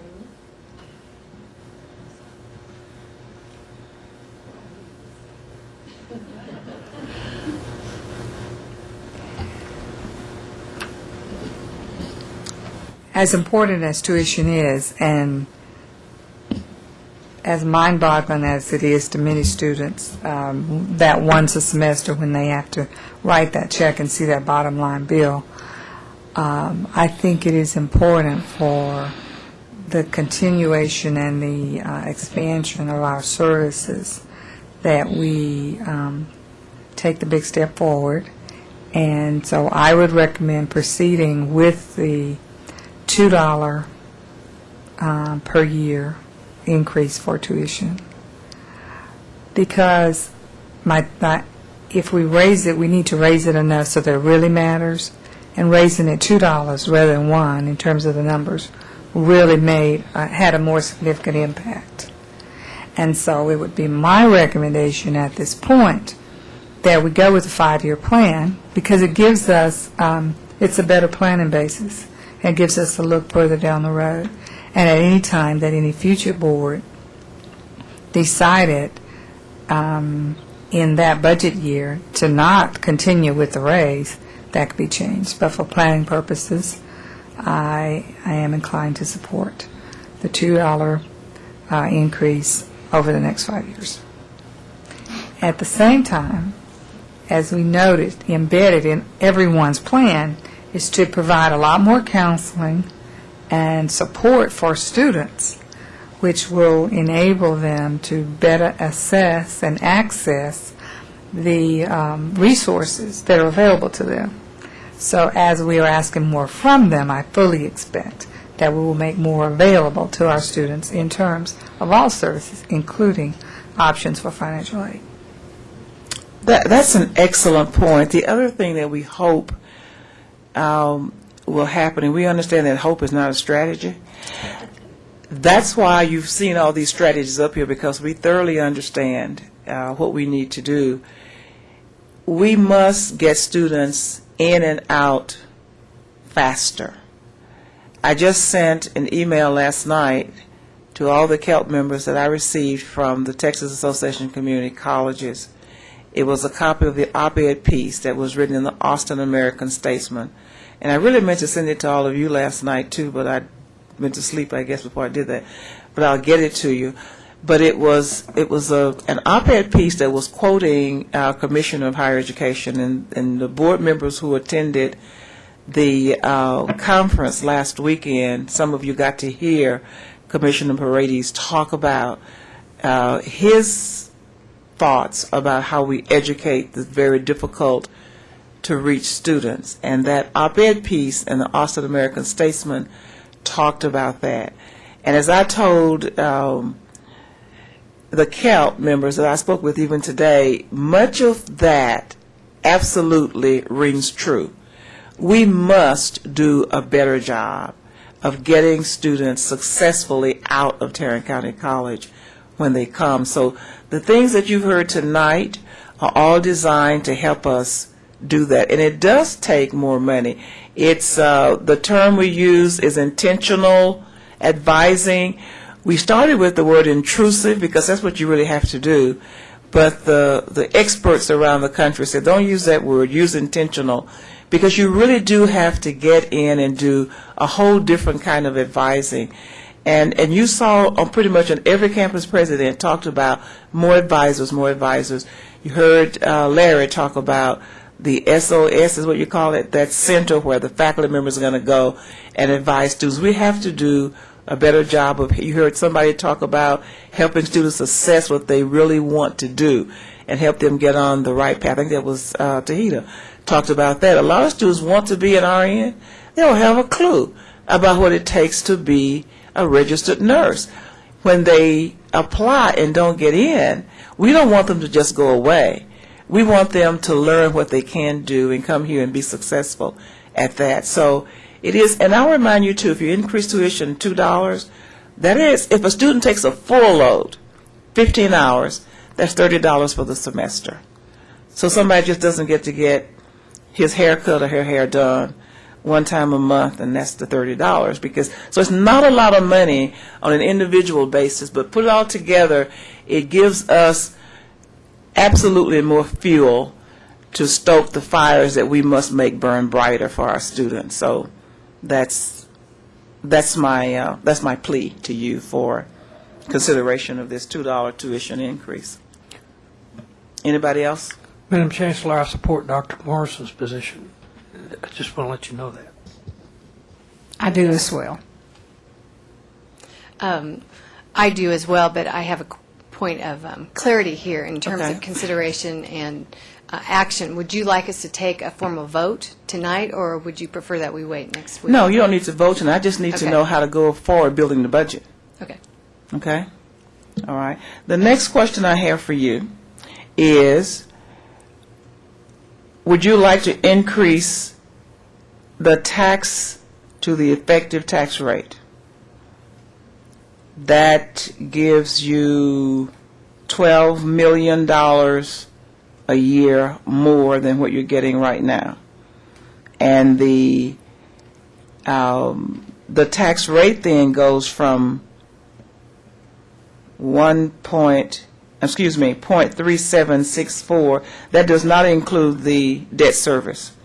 Debt service is separate from that, right, Nancy?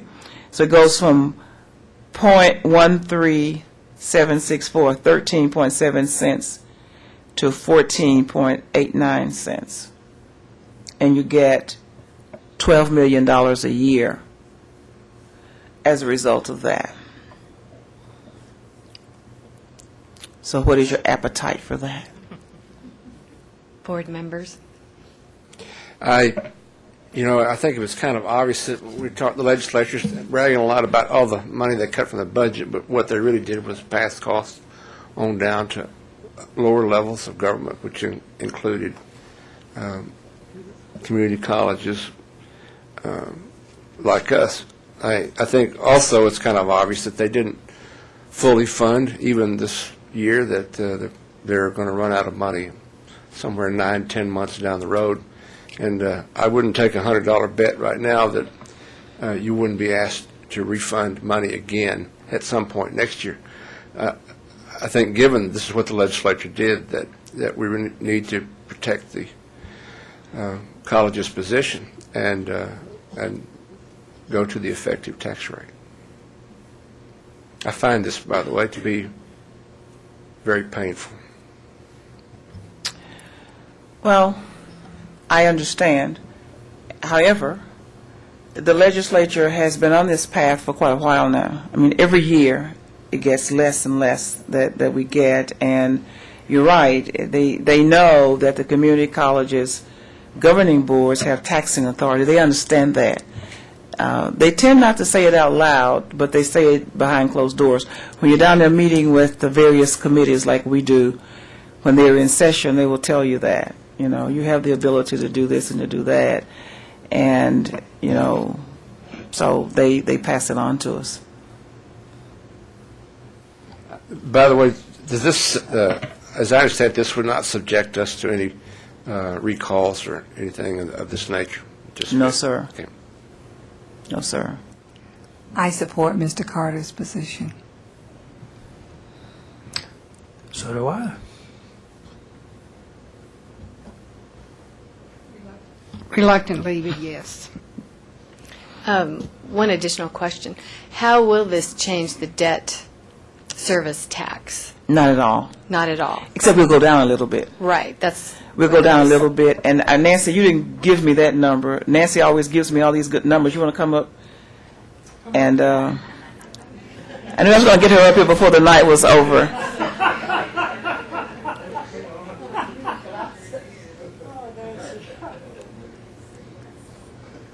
Nancy's our tax expert. Okay. The debt, Get to the microphone. the debt rate is not decided by, we like you to decide, but it's pretty much it's not decided by you. It's decide how much we have to pay the debts. Last year, we have been using some of our reserve in the debt fund, sinking fund. So last year, we used $1 million to pay, so the rate is down a little more. But we don't have much. We still have 4 more years to go. We got a little less than $3 million. So we're using $750 each year. So this year, debt service, regardless of what you decide on the maintenance fund, and debt service rate is increased a little bit. Last year is 0.003638, if this sheet is there, and this year will be 0.0691. So what's the overall rate? The overall rate, if effective rate, will be from last year's 0.13764 to 14.8972. We're using to the 7 digits, so getting to 6 digit. And we had to publish that by newspaper. So it went up a little bit. Yeah, this is it. Yeah, went up. Is that it? Right. Right. Okay. Thank you. Did that answer your Thank question, you, Ms. yes. Vandergriff? Yes. Okay, so do we have the permission to go ahead and plan for effective tax rate? Mark? You got that? Believe so. And then, next meeting, do we take an act? Take a vote. Okay. Action. The final question I have for you is, I have $1,000 per employee for supplemental health insurance. What say ye? Yes. Okay.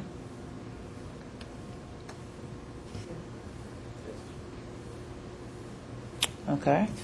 Very well. That's a yes. Now, any other directions or redirects for us? You see anything in the budget presentation tonight that you would like for us to reconsider? Did you see anything that you have in your mind that we did not speak of? Is there anything else you'd like for us to add to the budget? Okay.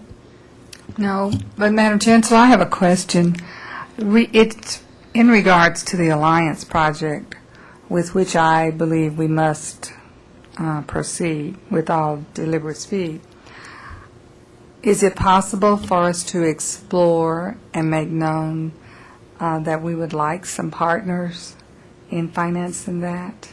Absolutely. And that might be a very big part of the decision as for the board as to how quickly we can implement it. Because that is such an important project, not only for the college, for the citizens of Tarrant County, but for the economy of Tarrant County and the North Texas area.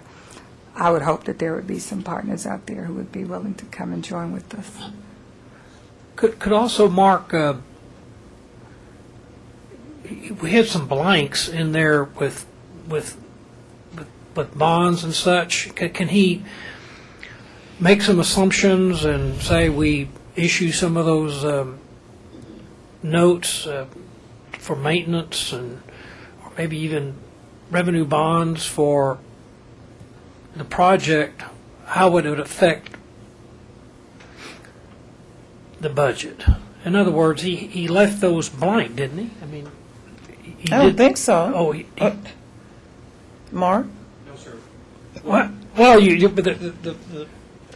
The reason they're not filled out, sir, is because I can never make the assumption of how you want to finance something. The board has to tell me, and for example, I can present to you if you want to well, increase. what I'm saying is, say we issue a bond at 4.25% over 10 years, what would that do to our budget?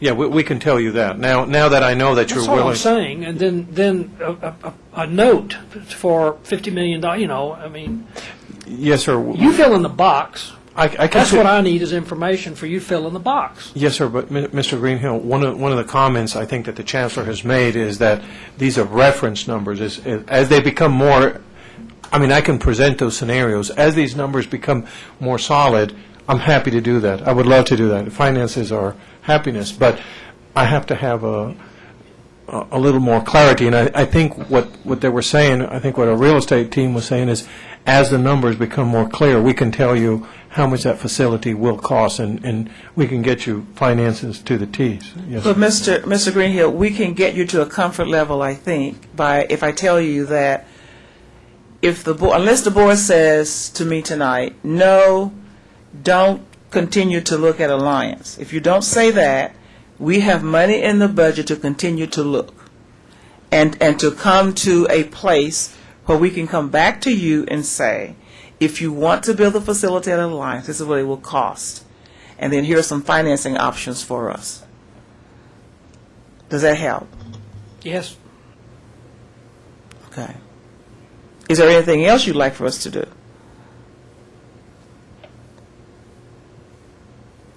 I'm not remembering for certain how much money we have in the budget. Nina, do you remember for the Alliance to continue to look at that project?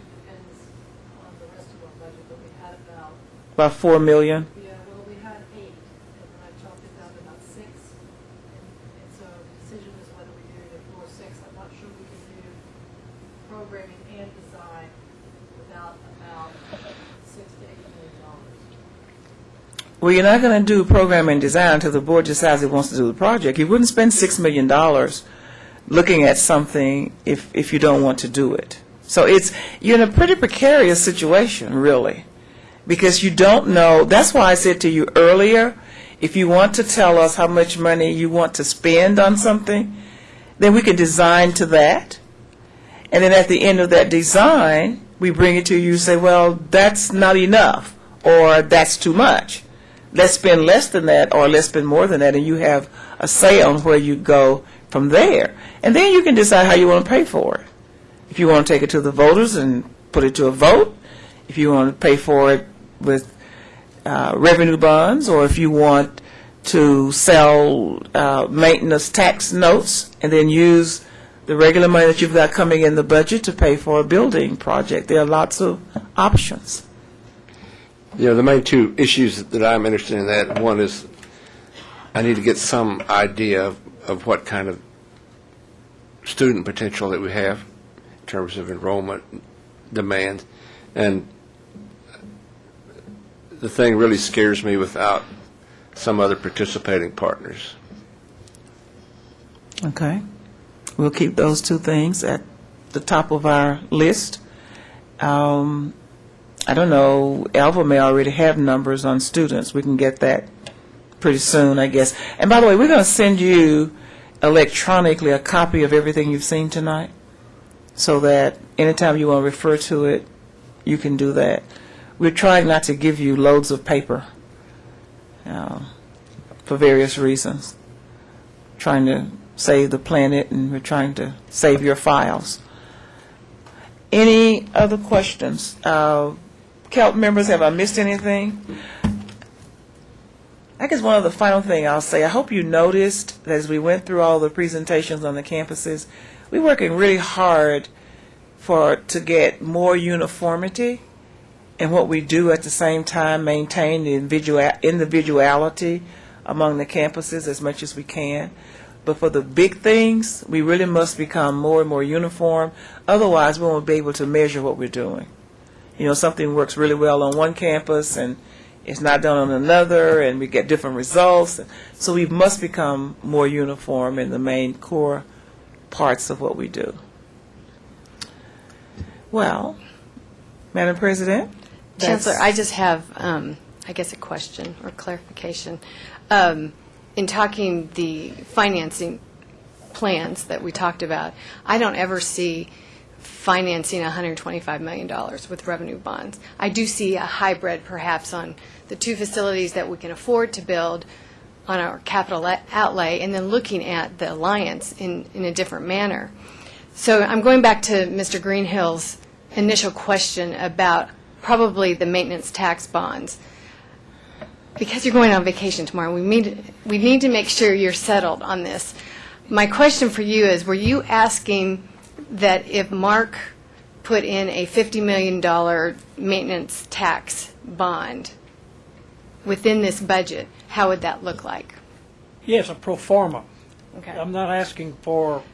If we were utilizing I'm just that looking for for our pro forma. renewal and replacements, what would that look like for that? Okay.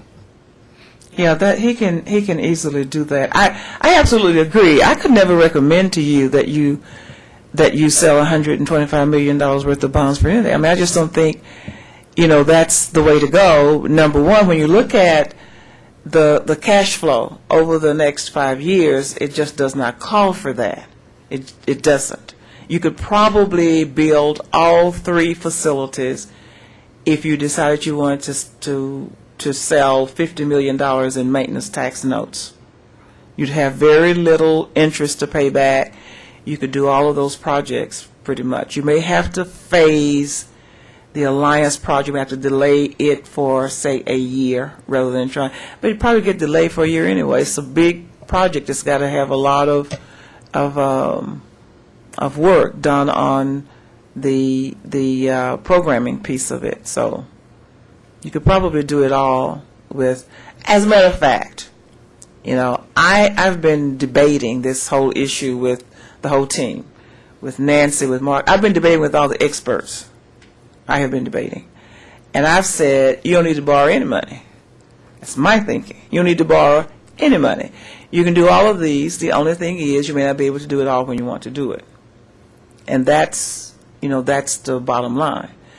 They argue with me, if you sell maintenance tax notes, it's very, very, and it is. You can pay off $50 million for $2.1 million in interest over a 5-year period. And that's very doable. But, it's your call. I'm just here to give you the information and give you my recommendation when the time comes. I'm not ready to recommend at this point. We'll do that for the 18th. But I want you to have all the options. We are still in very good shape. When you look at Tarrant County College and its financial picture, we don't have everything we want here. We took a lot of things off the table. Everybody came to the table, as they always do, with their wish list. And I continue to ask, is this something we must have or something we want to have? And I keep advocating for better use of our facilities, all of our facilities. Before we get so engaged about building all of the new whatever it is, if it's a parking lot or whatever, the question is, do we have capacity at other times of the day or evening where we would not have to build anything new? And I think it's my responsibility to tell you that, to keep looking at how do we best utilize what we have and fully utilize what we have. That's my story, and I'm sticking to it. Thank you, Chancellor, and thank you so much to the KELT team and everybody else who was so instrumental in providing us with a huge amount of information and something that's so much more reaffirming after our leadership conference this weekend. I will tell you all that you are the boots on the ground, and you are doing the hard labor, the planning, and what it takes to make this college a success. But you also make our board look really good. Dr. Morrison had the privilege of kicking off the initiatives that TCCD was going to put forth, and she did a stellar job, but it made us look wonderful in the sense that many of those initiatives have already been implemented. And so we're ahead of the curve with many of the districts. In addition to that, Mrs. Appelman has crafted something in writing as a resolution to reaffirm how much we're supporting you on your initiatives for student success. And more importantly, everything we've done today is to make our students better and successful. So thank you all. And we do have number 6 on the agenda for... Excuse me, may I thank some other Yes. people? I am so Oh, sorry. sure. I was about to forget to thank Dr. Joe Considerations and recommendations, Jernigan which we've kind of done. and Miss Shelley Birch. And who is that behind the podium over there? Melissa Valor. And all the other support staff people. I mentioned Nancy, who's helped us tremendously. Ricardo Coronado, who's been a great help to us in all the human resources stuff. And everybody else who's thank you, the video services people, without whom we could not make it, this open meetings thing. So thank all of you. This has been one of, board members, you've been delightful. We've kept you here for 3.5 hours. But we have food to feed you before you go home. Thank you, Ms. Vandergrift. Thank you, Chancellor. Okay, looking at number 6, the last item on the agenda is consideration and recommendations of the preliminary budget presentation. So are there any further considerations you'd like to share? If not, we'll stand adjourned. Thank you all very much. We'll see you next week.